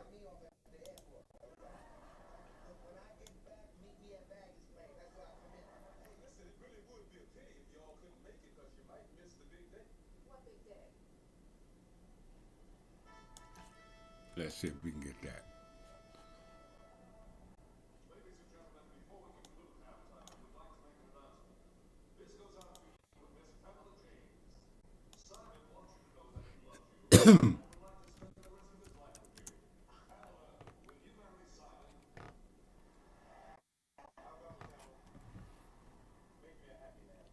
Bear with me, y'all.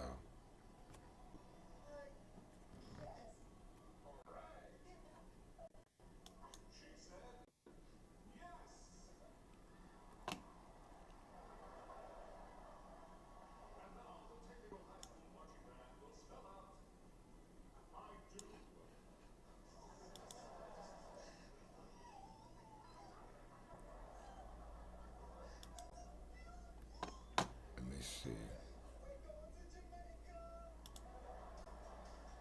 I think bring me here. Please go here.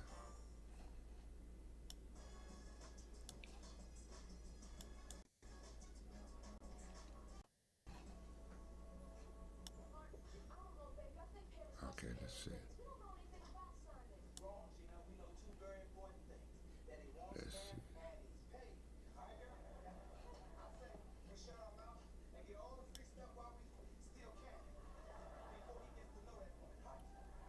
Let me see if I can pull this up. I always have a problem pulling up this date.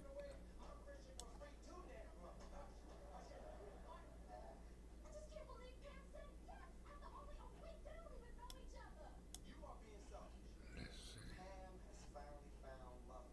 Zero. Years.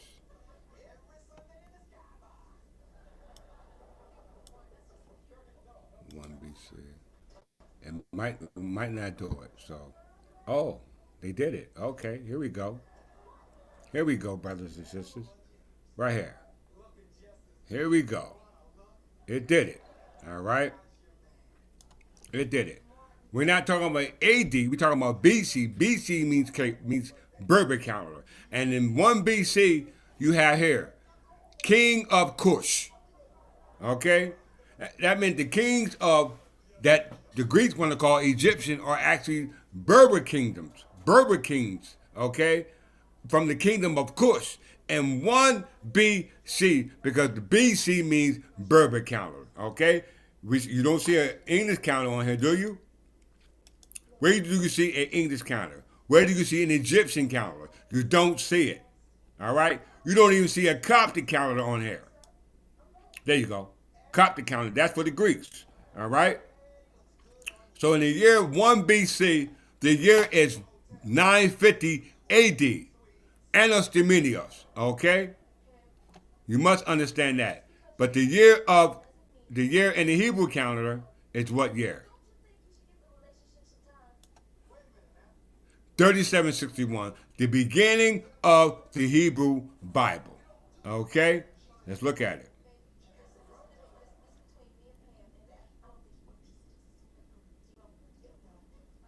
6,000 years.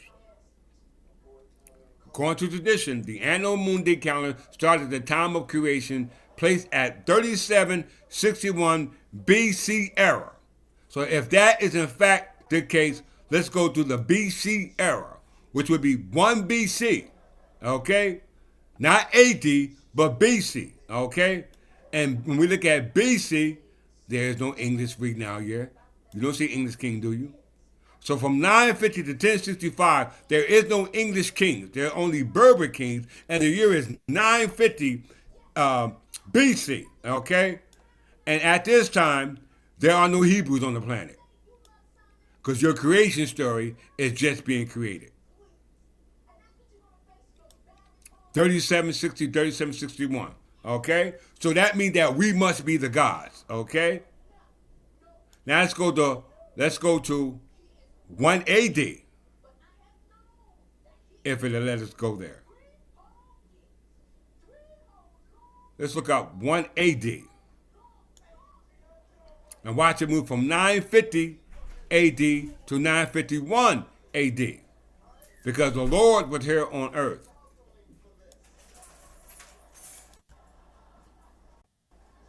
Please show up AD. No.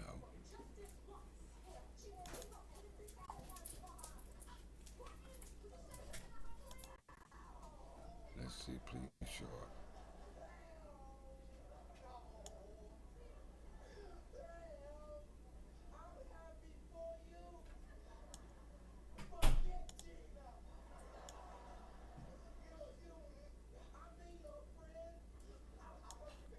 Let's see.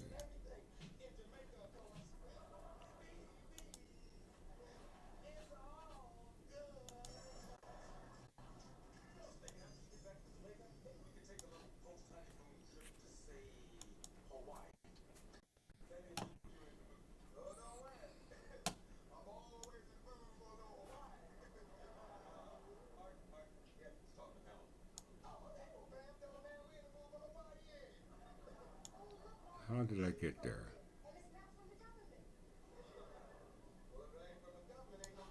Where was AD at?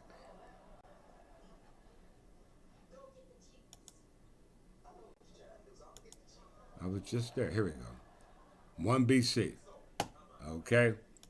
So if it's 1 BC, and BC means Berber counter, and there's a Berber counter right here. Okay?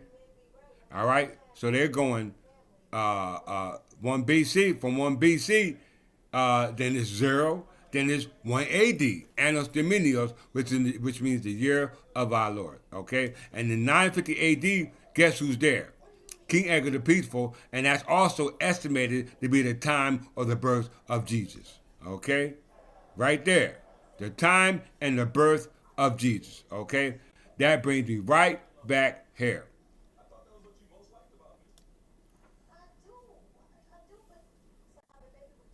Brings me right back here.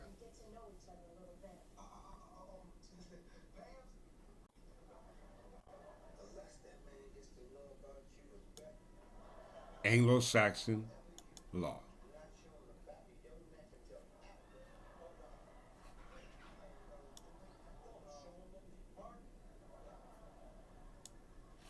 Not Anglo-Saxon law. Where I want to go. Oh, England in the Middle Ages. Okay, right here. Was it there? Yeah, right. England in the Middle Ages. We talk about King Edgar the Peaceful. Okay. All right, a descendant from Alfred the Great. Very important to understand King Edgar the Peaceful. And for that, we must go back into the Christianization of the Anglo-Saxon. Let's look at that real quick.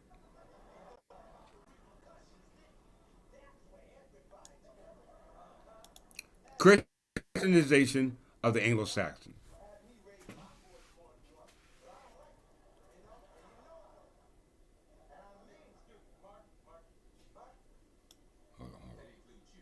Before we do that, let's go back to Anglo-Saxon law. I knew I had to go back there.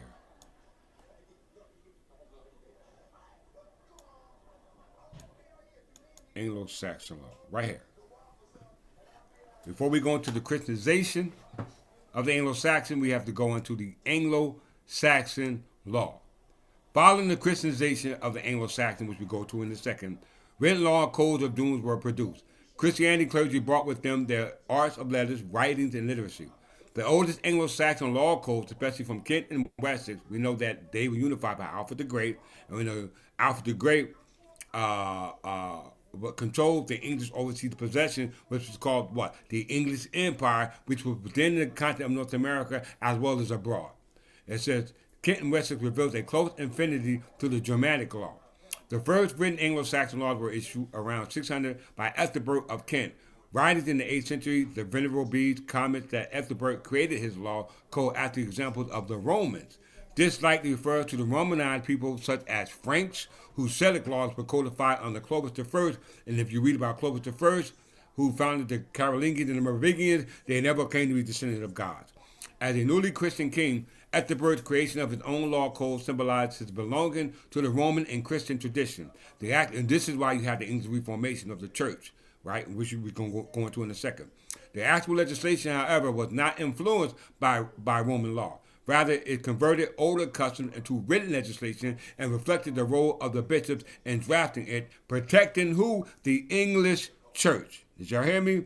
Protecting the English church. We're talking about Anglo-Saxon law in reference to protecting the English church from the Roman church, which resulted from the Christianization of the Anglo-Saxons by Pope Gregory I and Augustine of Canterbury in the 6th century.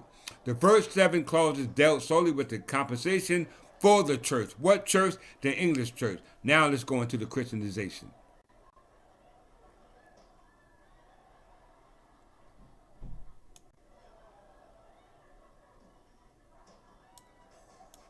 Christianization of the Anglo-Saxon church. Let's look at it, brothers and sisters.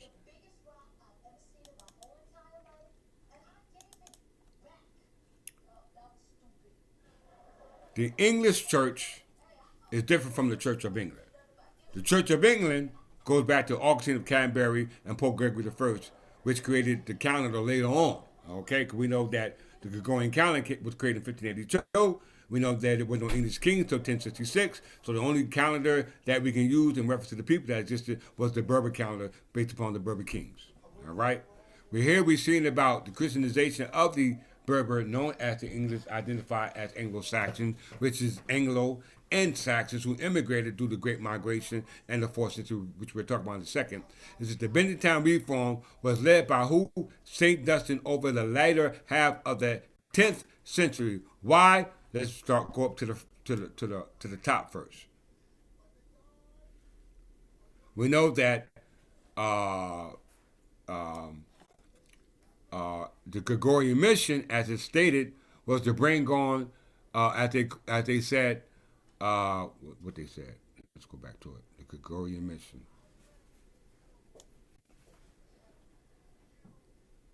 Where is that at? The Gregorian mission was to bring on God's final judgment, known as what? The apocalypse. Okay? Known as the apocalypse. All right? It's right here. Gregorian mission. High-ground theory that Pope Gregory I believed that the end of the world was imminent and that he was a part of the last stage of all the stages, which was the 6th age, which he believed he was in the 6th age. The only age left is the last 7,000 years of the complete sealing of all the ages, okay? So it says here, Hyman theory that the Gregory believed that the end of the world was imminent and that he was destined to be a major part of God's plan for what? The apocalypse. The apocalypse goes into Revelation. The Revelation goes into what we characterize as the return of the Messiah. Or the Masonic age would be the year 2975 for us, but in your year would be 5784, okay? Based upon your calendar. As I always say, he who writes your books does what? Set your timeline. So let's go back to Christianization of the Anglo-Saxon. The Christianization in Anglo-Saxon starts in the 7th century in pagan Anglo-Saxon, were converted to Christianity by a missionary sent from Rome. Irish missionaries from Ionia who were proponents of Celtic Christianity, were influential in the conversion of Northumbria, but afterward, the Synod of Whitby in 664, the Anglo-Saxon Church gave its allegiance to who? Pope Gregory I. All right? We must understand this is the reason why we had the English Reformation. Okay? Christianity in Roman Britain dated to at least the 3rd century. In the 313, the Edict of Milan legalized Christianity and quickly became the major religion in Roman Empire. The Edict of Milan was caused by who? Constantine I. No, your history nobles. Edict of Milan. Edict of Milan was passed on February 313, which was an agreement to treat Christians benevolently within the Roman Empire. Whereas the Roman Emperor Constantine I and Emperor Licinius, who controlled the Balkans, met in Mediolanum in Milan, and among other things, agreed to change policies toward Christians following the Edict of Toleration issued by Emperor Galerius 2 years in earlier Sardica. So we see the Edict of Milan by Constantine I, going back to the Council of Nicene, was a part of what we call the Great Conspiracy, or the Barbarian Conspiracy, because they were in fact barbarians. All right, let's prove it. The Great Conspiracy. Let's look at it.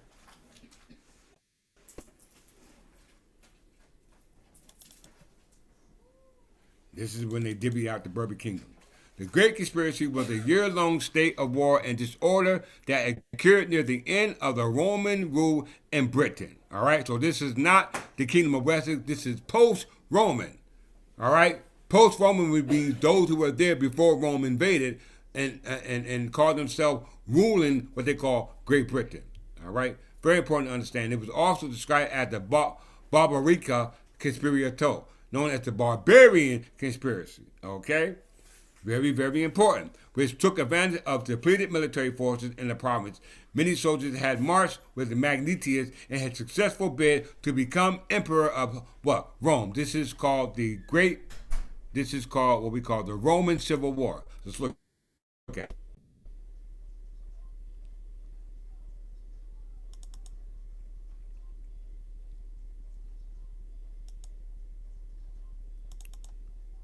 The Roman Civil War. Background of the Roman Civil War started with the death of who? Constantine I, who issued the Edict of Milan. He said the death of Constantine in 337 AD, the empire was divided between his 3 sons from his marriage to Fausta. Constantine II received Gaul, Spain, and Britain. Constantius II was given Asia Minor, Egypt, and Syria, and finally Constans I obtained Italy, North Africa, and Illyricum. Constantine II resented his brother for not respecting his seniority as the eldest and therefore senior Augustus. This is a result of the fall of Rome. As a result of this rivalry between Roman barbarian emperors. Okay, very important to understand this. All right, when this occurred, Rome fell and it brought into what they call the barbarian or the migration period. Okay. Period. What was the migration period? The migration of the Germans into England. Okay, the migration period. So they said that the Great Conspiracy was also called the Barbarian Conspiracy, and then once the Rome fell, they had what they call the migration period, also called the Barbarian Invasion. So these are the barbarians, brothers, not the Berbers. It says the migration period from 300 to 600, also known as the Barbarian Invasion, was a period of European history marked by a large-scale migration that saw the fall of Western Roman Empire and subsequent settlements of its former territories by various tribes and establishment of post-Roman kingdoms. Let's go back to the Kingdom of Wessex.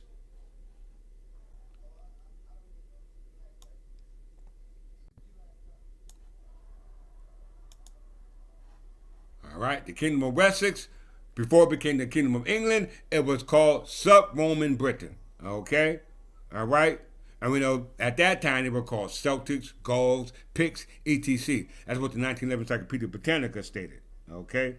Let's get into this, y'all. All right, let's see.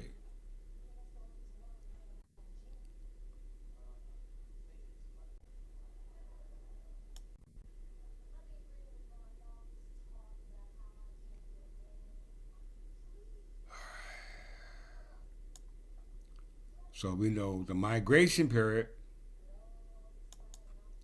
was known as the Barbarian Invasion, okay, and to what we call the kingdoms that were controlled by the English Empire, okay, controlled by the English Empire. This is why understanding Anglo-Saxon law is very important in regards to why we call ourselves the English Church of England. This is very important to understand why we call ourselves the English Church of England. It's not because we want to do it, it's because we're obligated to do it because it's based upon English law or Anglo and Saxon law. As we can see here, this is the actual legislation, however, was not influenced by Roman law. Rather, it converted older custom into written legislation and reflecting the role of the bishops in drafting it, protecting the English church. So it was to protect what? The English church, brothers and sisters. And for that, we have to go here.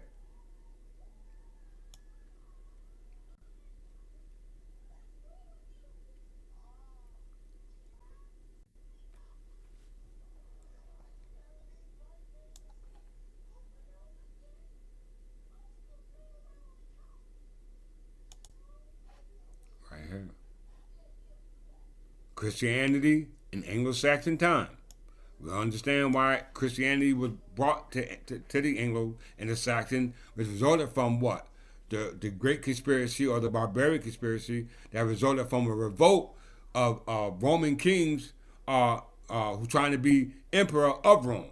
And we know that the Saxons took advantage of that, which started the barbarian invasion, which was the term barbarian originated from, through what we call the Great Migration. Okay? And as a result of that, the English church became the Church of England under the Roman Catholic Christianity, which was a justification for the English Reformation by who? Jesus Christ, known as King Edgar the Peaceful. Let's go. Let's get it, brothers and sisters, right here. Christianity Anglo-Saxon, England. We know why it started. Let's see how it was corrected.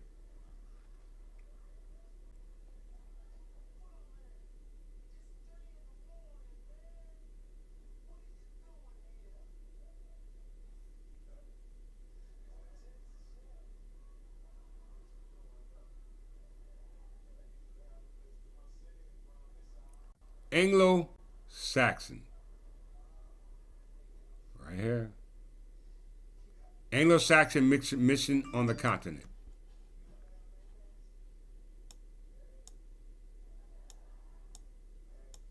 Let's go a little further. Benedictine Reform. That's where I want to go. All right? That's where I want to go. The Benedictine Reform. The Benedictine Reform was led by St. Dunstan over the latter half of the 10th century. It sought to revive church piety by replacing secular canons, often under the direct influence of local landowners, and often their relatives, with celibate monks answerable to the ecclesiastical hierarchy and ultimately to the Pope. All right? This is why we had the English Reformation done by King Edgar the Peaceful.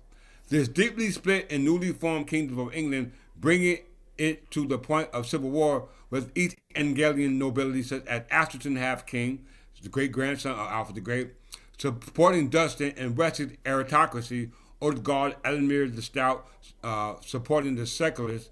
These factions mobilized around King Edward and his brother, King Edgar, who was our what? Jesus Christ. On the death of Edgar, his son Edward the Martyr was assassinated by the anti-Dunstan faction and their candidates. The young King Edward the Unready, okay, which was succeeded by who? Swing Forkbeard, a Danish king, okay, which led to the invasion of England by the Danes and later on the Norsemen, okay, to the territory known as the English Empire, and the territory that they invaded was known as Vinland, which was a part of North America, which was part of what we call the Empire. So this is why the church is very important in regards to reforming it from the Christianization of the Roman Christian the Roman Christian belief that was not our belief in our Christ, but our Christ was in fact King Edgar the Peaceful. Okay, very, very important to understand that. So King Edgar, on the death of Edgar, his son Edward the Martyr was assassinated by the anti-Dunstan faction and their candidates, and the young King Ethelred the Ready was placed on the throne. Ethelred the Ready, which means ill-advised, okay? This goes back to what we call the English Benedictine Reform. Let's look at it. Let's look at it. The English Benedictine reform or monastic reform of the English Church in the late 10th century was a religious and intellectual movement in the later Anglo-Saxon period. In the mid-10th century, among all monasteries were staffed by who? Secular clergy who were often married. The reformers sought to replace them with celibate contemplative monks following the rule of Saint Benedict, which was the school of black monks. The movement was inspired by a continental, meaning that it was global, monastic reform, leading to figures such as Dunstan, Archbishop of Canterbury, Ethelwood, Bishop of Winchester, and Oswald, Archbishop of York. Okay? Very, very, very, very important. In the 7th and 8th century, most monasteries were Benedictine, but in the 9th century, learning and monasticism declined severely.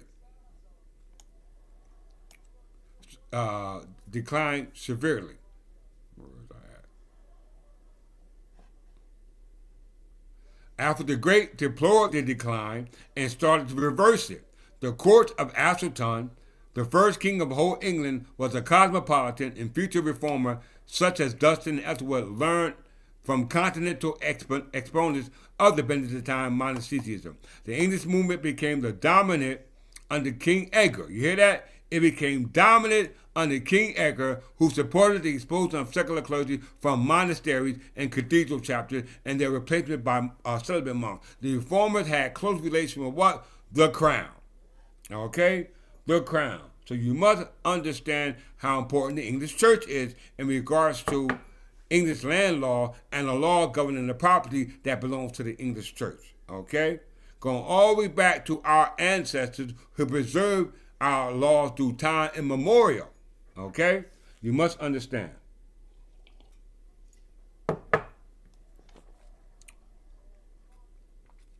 That brings me here.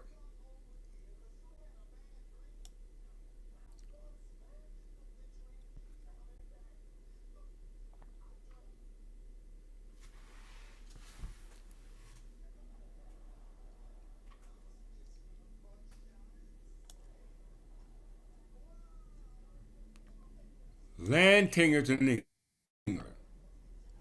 I'm coming to my closing.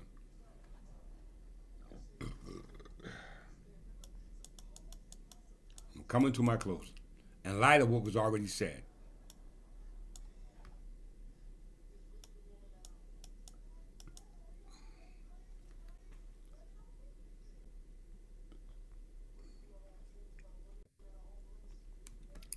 Even before the Norman conquest, there were strong traditions of landholding in Anglo-Saxon law. Now, we already read about Anglo-Saxon law, and Anglo-Saxon law goes back to the preservation of the English church. When William the Conqueror asserted sovereignty over England in 1066, we know that prior to 1066, the only king that were in that area, now then called England, was Berbers. He confiscated the property of the recalcitrant English landowners, which means dispossessed.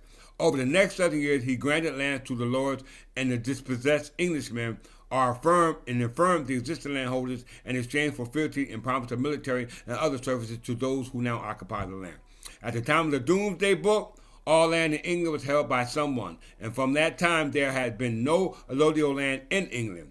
In order to legitimize the notion of the crown paramount lordship, a legal fiction that all land titles were held by the king's subjects as a result of a royal grant was adopted. This is the reason why we incorporated as a legal fiction as the English Church of England, so you can receive your inheritance as a subject of the crown based upon allodial land. Because if land is allodial, then it's subject to the crown due to the power of what we call escheatment. Okay? We must understand land law. What is fiction? Let's look at it in closing.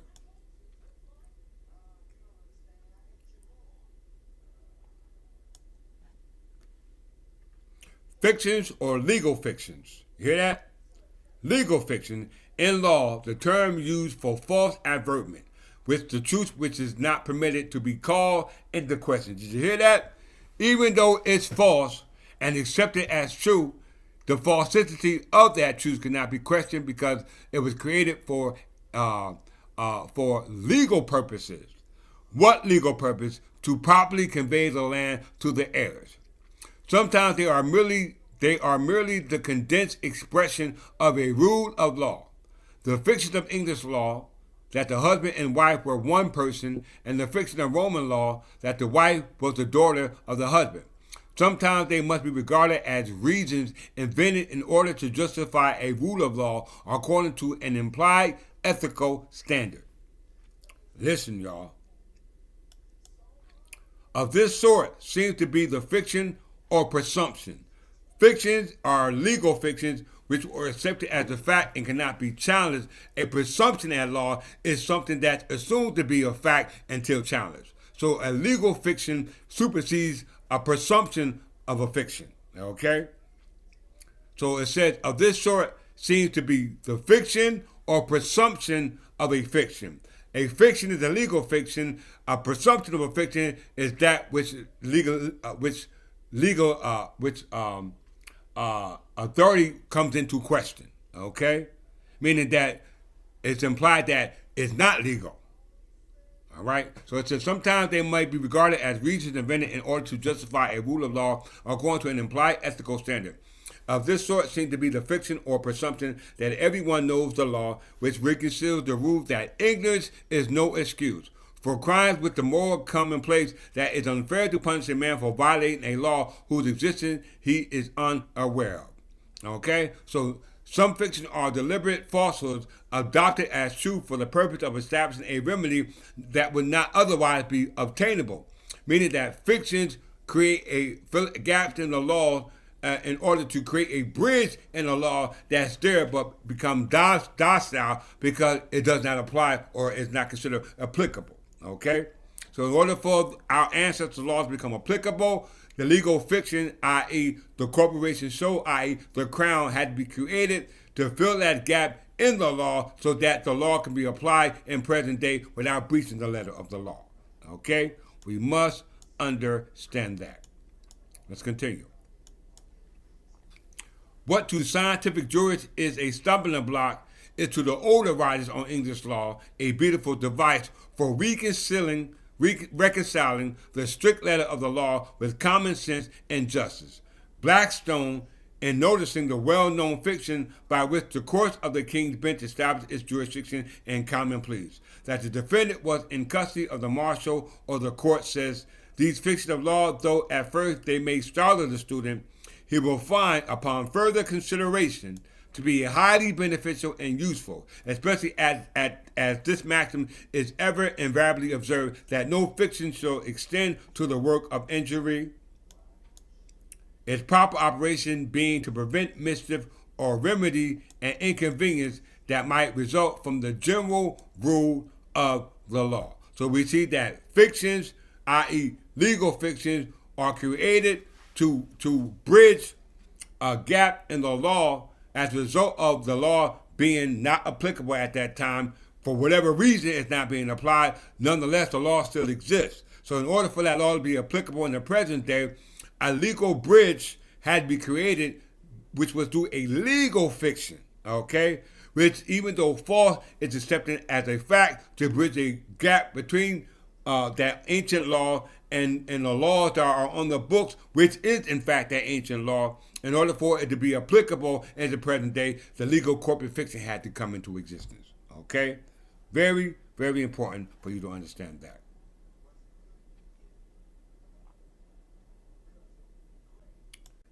It also says 1911 Encyclopedia Britannica. In closing out, in light of what was said today, we look to the Encyclopedia Britannica, which was the first English Encyclopedia Britannica, I might add.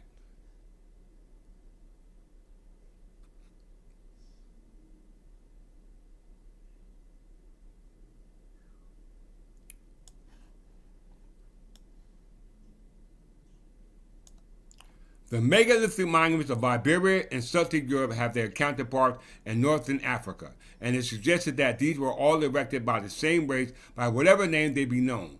Berbers and Libyans in Africa, Iberians in Spain, Celts, Gauls, and Picts, and in France and in Britain.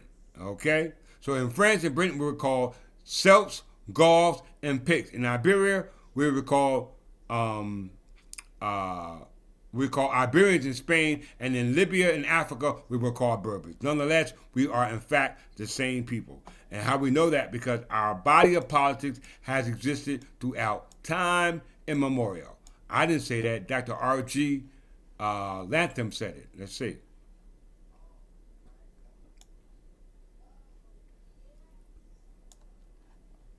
This fact has been emphasized by Dr. R.G. Latham, who writes, all that is not Arabic in the Kingdom of Morocco, all that is not Arabic in French province of Algeria, all that is not Arabic in Tunis, Tripoli, and Fez is considered to be Berber. The explanation lies in the profound distinction of character. The Arab is a herdsman and a nomad. The Berber is an agriculturist and a townsman. The Arab is built his social structure on the Quran, which inculcates absolutism, aristocracy, and theocracy. The Berber, despite his nominal Mohammedanism, is a democratic, with his Jimna or Wittemat and his Qanun or unwritten code called the Magna Carta of the individual liberties as opposed to the community's good.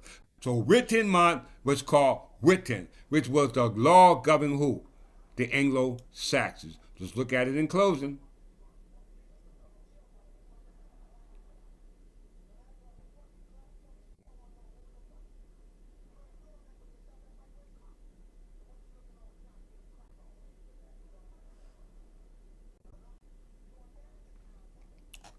Witten or Wittemont, let's look at it. The Witten government was the government of what? The Berbers. Okay? Once again, all right, we know that 1911 Encyclopedia says that the Berbers government was called Witten or Wittemont. Okay? When we go to the year 1065, all right, Edward the Confessor, the son of Ethelred the Unready, is in fact a Berber because there's no Berber kings. Let's just go to the calendar. Right here. Right here. Ain't no English kings, y'all. None. Edward the Confessor is the son of Ethelred the Unready, the son of who? King Edgar, our Jesus Christ, who was king of what? The Berbers. Okay? Who was king of what? The Berbers. Let's go back to Witten. Witten powers are illustrated by the following events. In the year 1013, King Ethelred II, Ethelred the Unready, fled the country from Swing Forkbeard, who was a Danish king who invaded England, okay, and became king of England. All right? He was the English king. Prior to that, the only kings there were Berber kings. All right? Very important for you to understand that. All right? Let's go all the way up to Witten now. Witten, Wiseman, was the King's Council and Anglo-Saxon government of England from the 7th century until the 11th century. It's comprised of important noblemen, including aldermen, thanes, bishops. The meeting of the Witten were sometimes called what?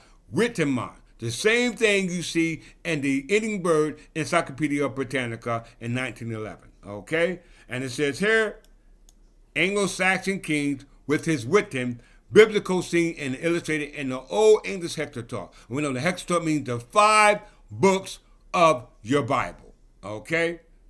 All right? Its primary function was to advise the king on legislation, judicial cases, land transfer, and other matters of national importance. The Witten may have elected new kings from among members of the ruling dynasty. After Norman conquest, it changed and it became what? Called the Curie Regis, brothers and sisters. Okay? There is no disputing these facts. All right? At all.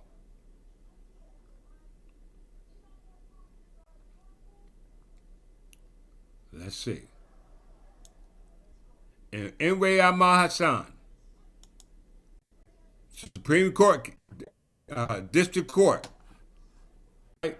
In spite of what we just said in this lecture, to summarize the approach which must be followed in deciding whether a particular person applying for citizenship is a white person within the meaning of the statute as interpreted by the Supreme Court,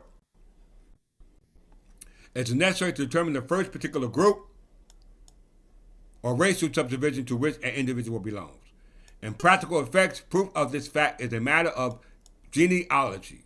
An individual who presents an aberration from the color of skin of the group of which he is a member, such as a light-skinned Chinese or a Japanese or a dark-skinned Anglo-Saxon, does not thereby acquire a different status under the Act from other members of its group.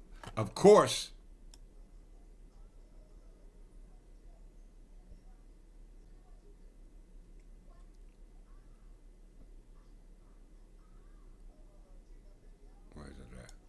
when an individual applying for citizenship has a skin of a different color than is usual for the members of the group from which he claims to come, a strong burden of proof then rests upon him to show by the usual methods of proving genealogy that he is in fact a member. The classification for membership of citizenship in North America in 1790 was not based upon our ancestors' law. It was based upon the Naturalization Act of 1790. Okay?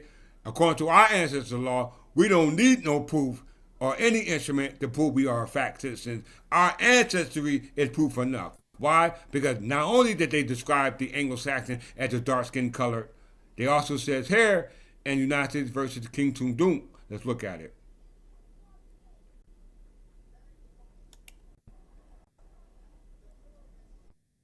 In closing,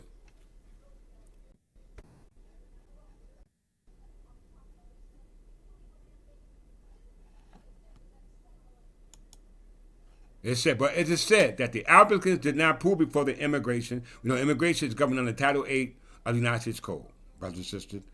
But it is said that the applicants did not prove before the immigration officer that they were citizens. That some simply allege the fact.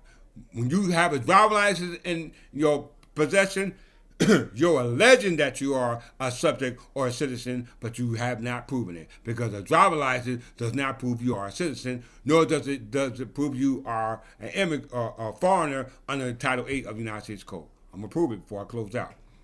It said that they were told that if they were given the name of two witnesses, their testimony would be taken and considered. But what provision of law is there for compelling the attendance of witnesses, all right, before such immigration officers, or for taking disposition of what avail, to what avail,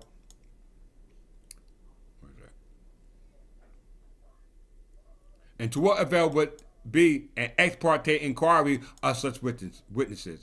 Question: must an American citizen seeking to return to his native land be compelled to bring with him two witnesses to prove the place of his birth, or else be denied his right to return in all opportunity of establishing his citizenship in the courts of his country?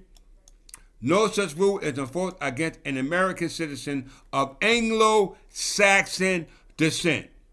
The Europeans call themselves white Anglo-Saxons. We're not calling ourselves white Anglo-Saxons based upon the color of skin.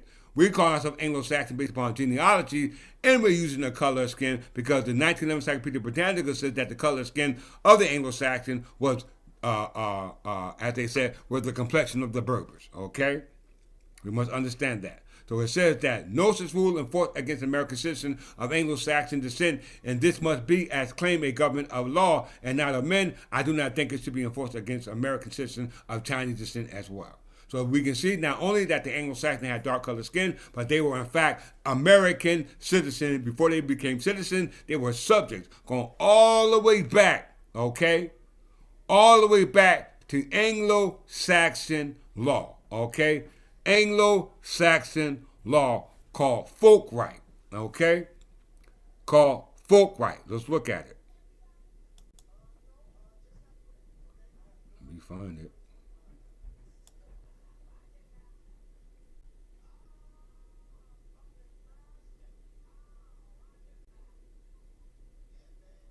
I think it was Witten. Let's see.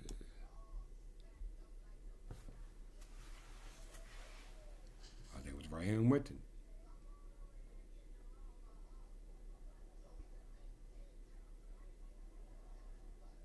Look at it, brothers. All about Witten. Historiography. The Saxons myth claimed that Old Saxon Witten was the representative assembly of the English landholders until disbanded by the Norman invaders, and that it reemerged as the Parliament of England. This idea was held across the 13 colonies in North America in the years prior to the American Revolution. Among the believers were Thomas Jefferson, which is my surname, Jonathan Mayhew, the Whig historians of the 19th century were concerned with explaining the evolution of the English Constitution. Okay? We must understand this history.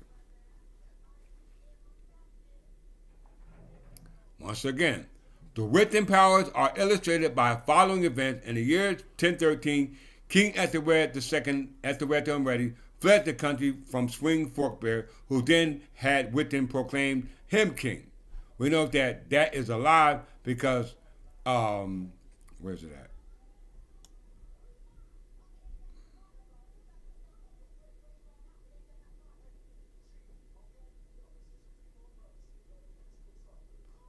Yeah, we know it hadn't threatened to call him king, but we know that is a lie because Swing Forkbear succeeded Ethelred the Unready, and Ethelred the Unready was already a part of Witten, and we know Witten, as the 1911 Encyclopedia Britannica said, that they were Berbers. Okay, so Ethelred the Unready was the father of Edward the Confessor, and Edward the Confessor was the last English Berber king before William the Conqueror invaded England in 1066.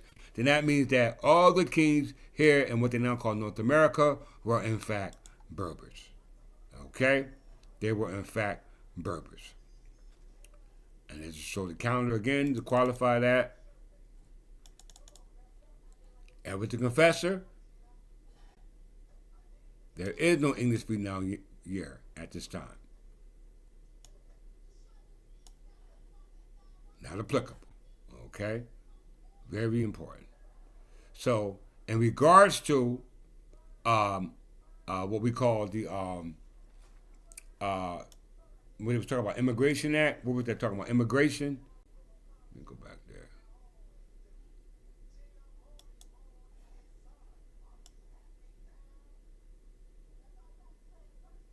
All right. Right here.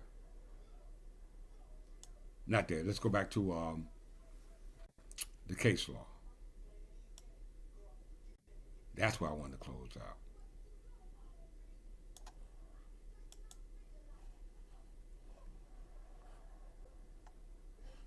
Where's that folk right?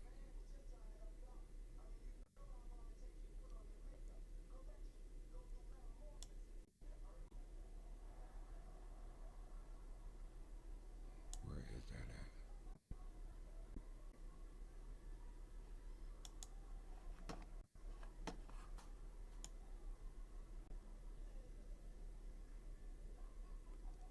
Let me just find it.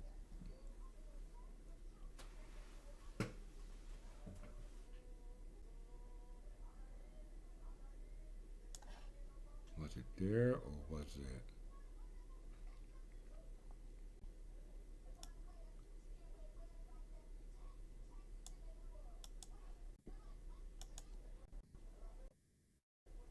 Christianity. Right here. I knew I was going to find it. Check it out.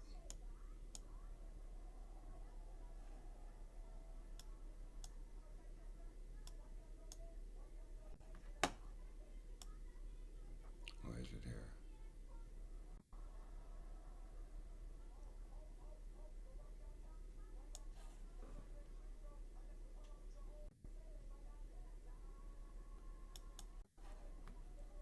Just bear with me a second.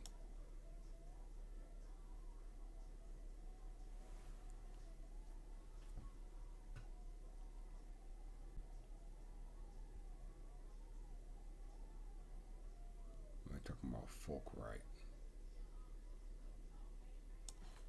I think it's Anglo-Saxon land law.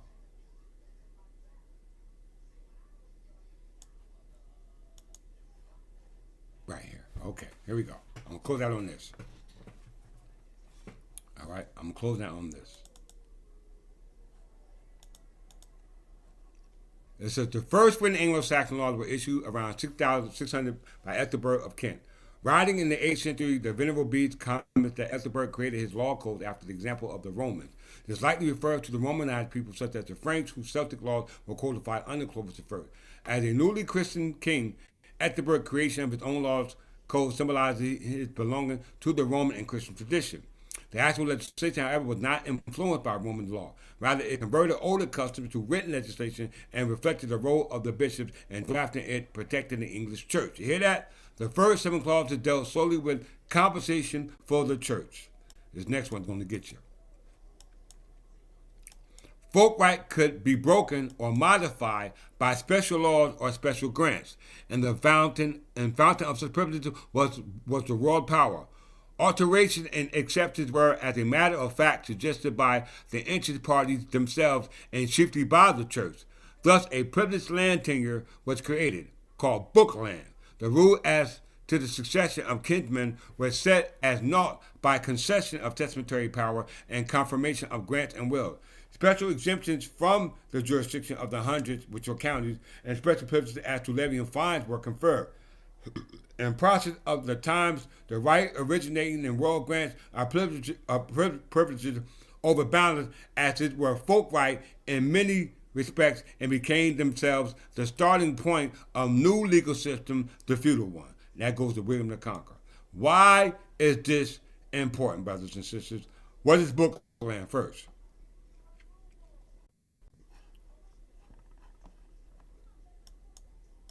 Bookland. Bookland was a type of land tenure under Anglo-Saxon and referred to land that was vested by what? A grant, which is a charter. 61-28, right seated under the charter of Great Britain, safe from repeal. An act to incorporate trustees of religious society for property held in corporation place thereof.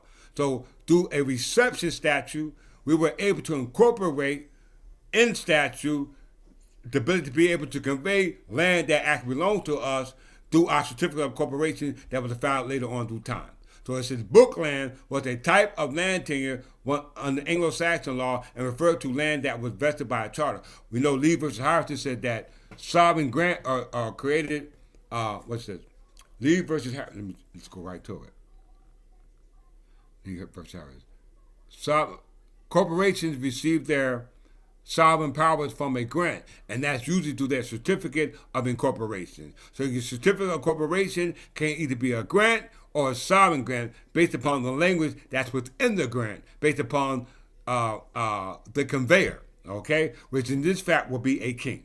All right, and when king conveyed the right in regards to the land tenure, it was based upon folk right, which is based upon Anglo-Saxon law, based upon fiction, legal fictions. You know what I'm saying? Legal fictions is right here. Land tenures in England.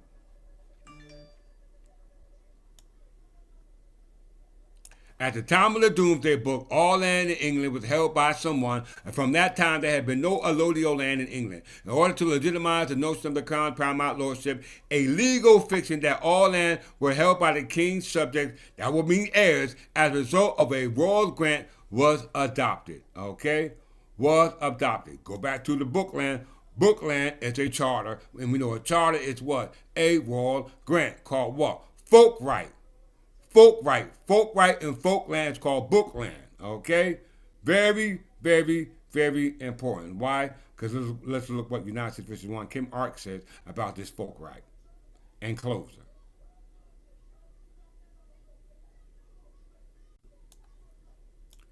This is the case law that qualifies the citizenship or subject status of those emancipated slaves under the new frame of government under the 14th Amendment, which is actually rooted in what we call the Crown, okay? When you read United States versus 1 Kim Ark. This is the framers of the Constitution were familiar with the distinction between Roman law and the feudal law. So they know about Rome when they invaded England, and they know about feudal law when William the Conqueror invaded England. Between obligations based on territoriality and those based on personal and invisible character. Invisible character are talking about fictions. You hear that? Personal and invisible character. This is what we call personification. Okay? Invisible character is the legal characteristics or the personification of the characteristics of those kings who existed in olden times, okay? Exists through what we call an invisible character, which is known as what? A legal fiction. And there is nothing to show that in the matter of nationality, that they intended to adhere to the principles derived from the regal government, which they had just insisted in overthrowing. So instead of continuing the legal continuity of the legal fiction of the crown, they created a new one, which was based upon a presumption at law. Okay?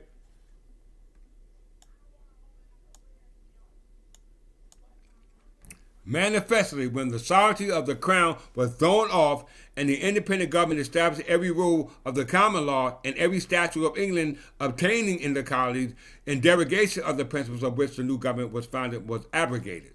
The state, for all national purposes, embraced in the Constitution, which is nothing more than an instrument granting them police powers, all right, an emergency tenure of office based upon enemy attacks, and the enemy attack is done under the police powers under the attacking the legal continuity of the crown. Okay, the crown was here from 1702 to 1706 until it was suppressed. It's still here.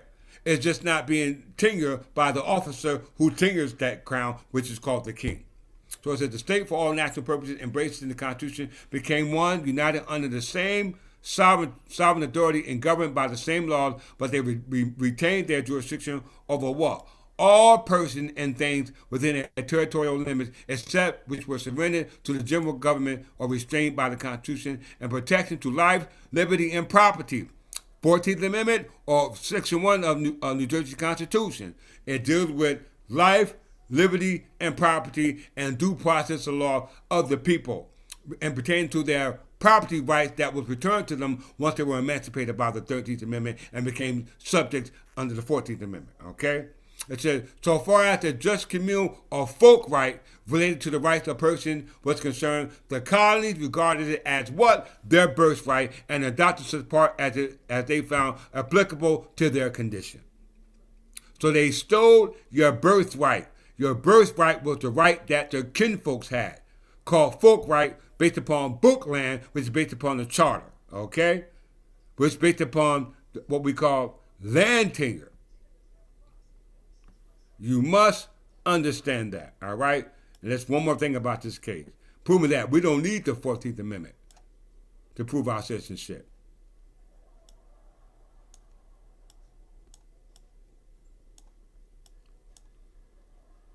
Let's see.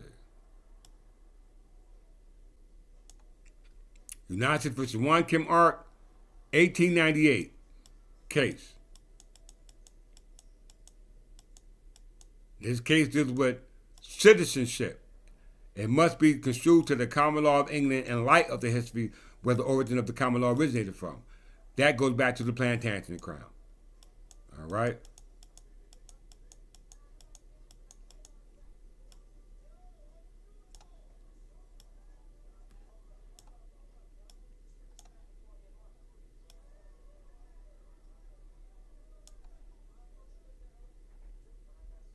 Where is it at? Let me find it.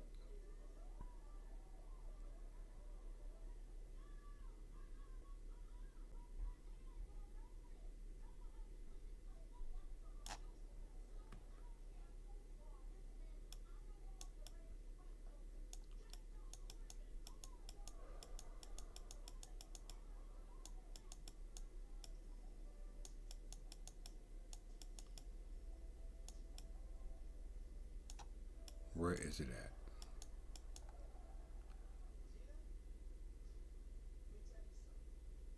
Right here. Talking about fixtures again. Look at this.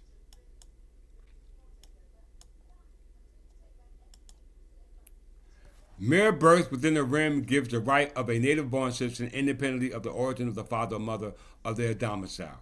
And children born in foreign countries of a French father who had not established his domicile there nor given up the intention of returning were also deemed Frenchmen. As Lawrence says, by a sort of fiction of extraterritoriality, considered as born in France,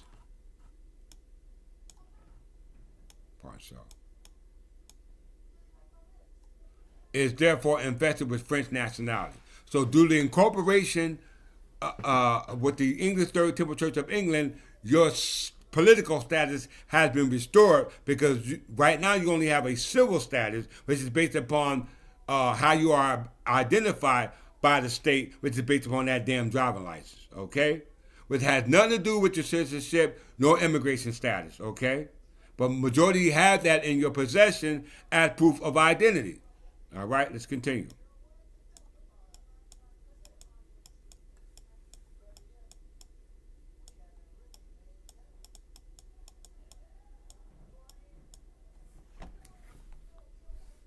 One second, let me look it up. Let me just look it up.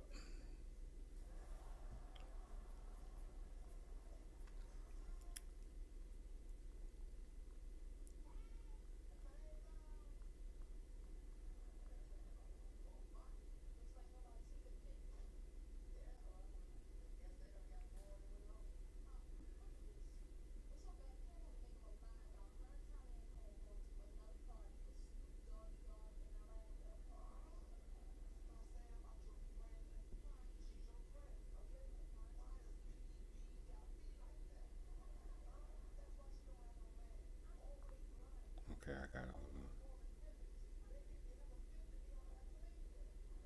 Okay, here we go. Page 76.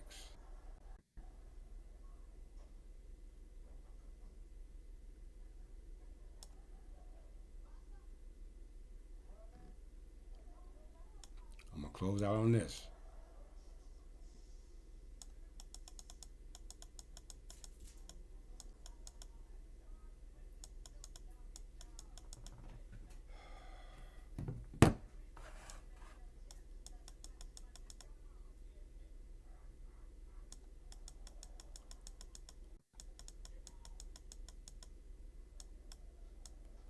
So you don't need to pull out anything to prove that you are a citizen. Okay? Nothing that they can give you can justify who you are based upon your political status. Okay? The Civil Rights Act of 1866 and the 14th Amendment are all Johnny come lately. You don't need it. All you need is to know your history. Let's see.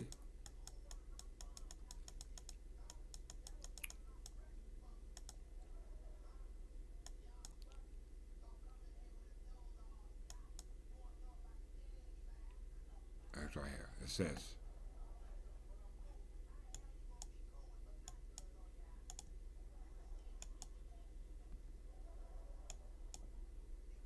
right here.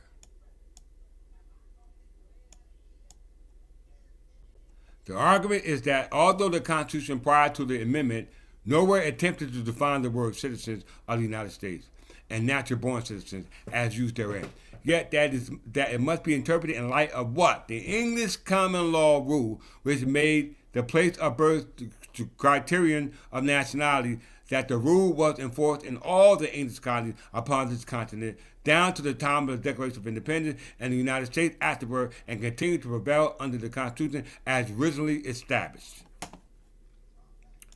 And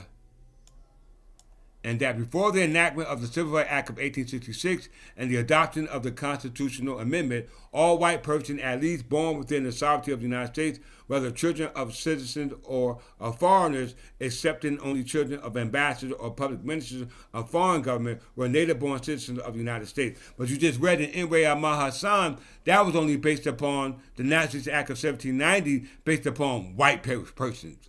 We're not free white persons, okay? We are people of color, okay? And the law set up for that was either the Civil Rights Act of 1866 or the 14th Amendment, which we don't even need, okay? We don't even need, all right? It says, thus, the 14th Amendment is held to be merely a declaratory, except that it brings all persons, irrespective of color, within the scope of the alleged rule, and put the rule beyond control of the legislative power. If the conclusion of the majority opinion is correct, then the children of citizens of the United States who have been born abroad since July 8th, 1868, with the amendment was declared born abroad since July 8, 1868, when the amendment was declared ratified, were and are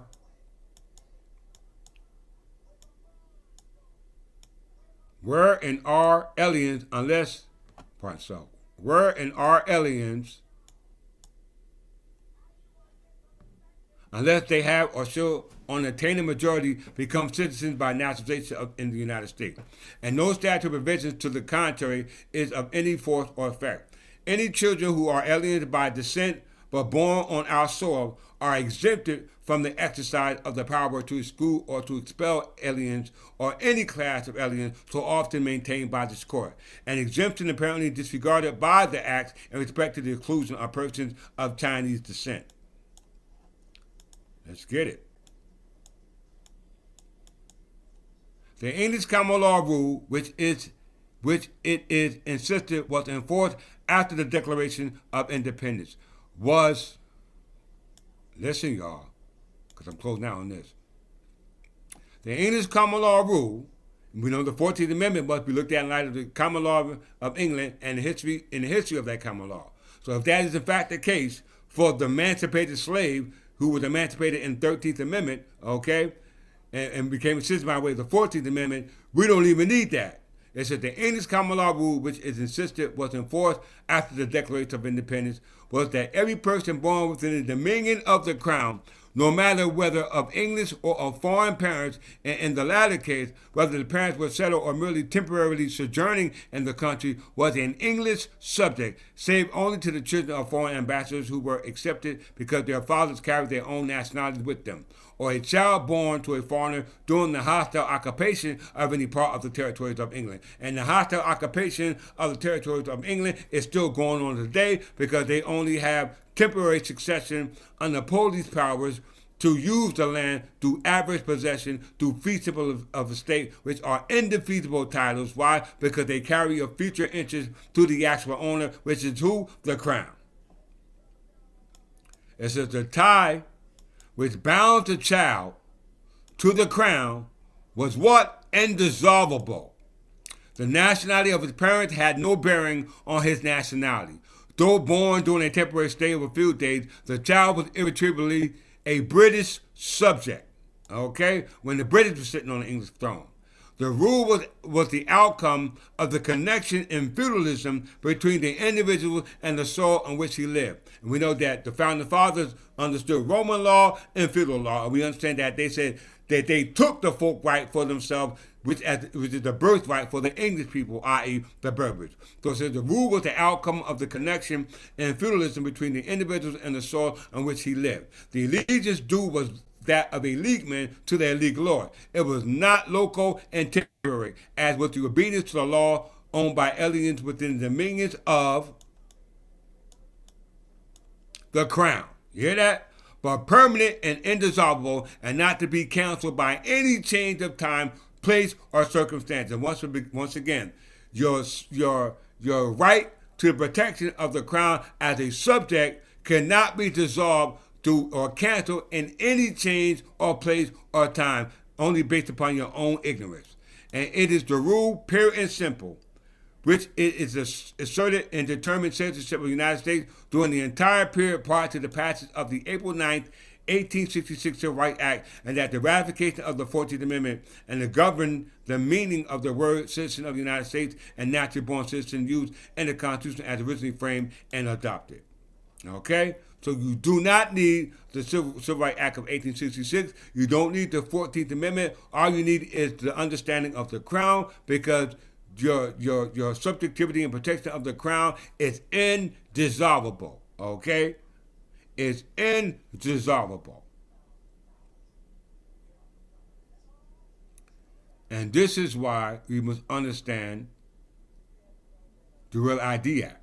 Okay?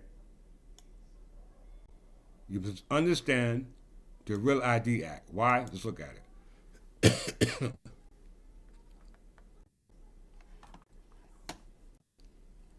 All right.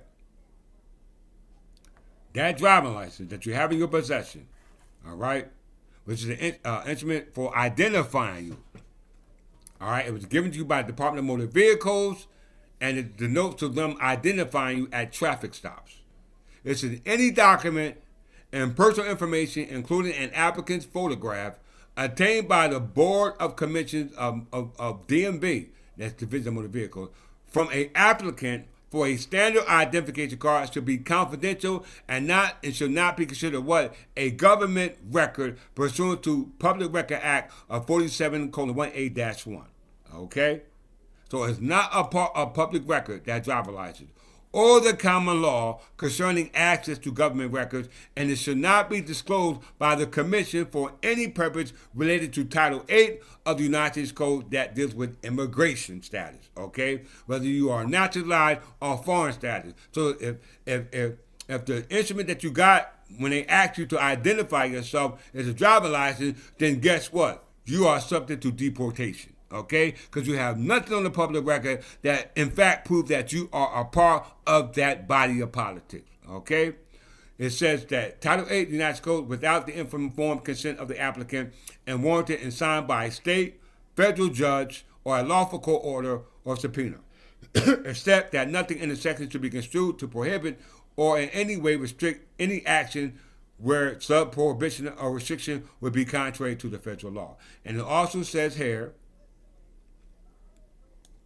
possession of a standard identification card issued pursuant to this section should not be considered evidence of what? A individual citizenship or immigration status, and should not be used as a basis for an investigation, arrest, citation, prosecution, or detention. Okay? So if you got a driving license in your pocket and they arrest you and that instrument does not denote to your immigration and citizenship status, then you are in fact in a world of trouble, because it's not construed to proof of identity here in North America.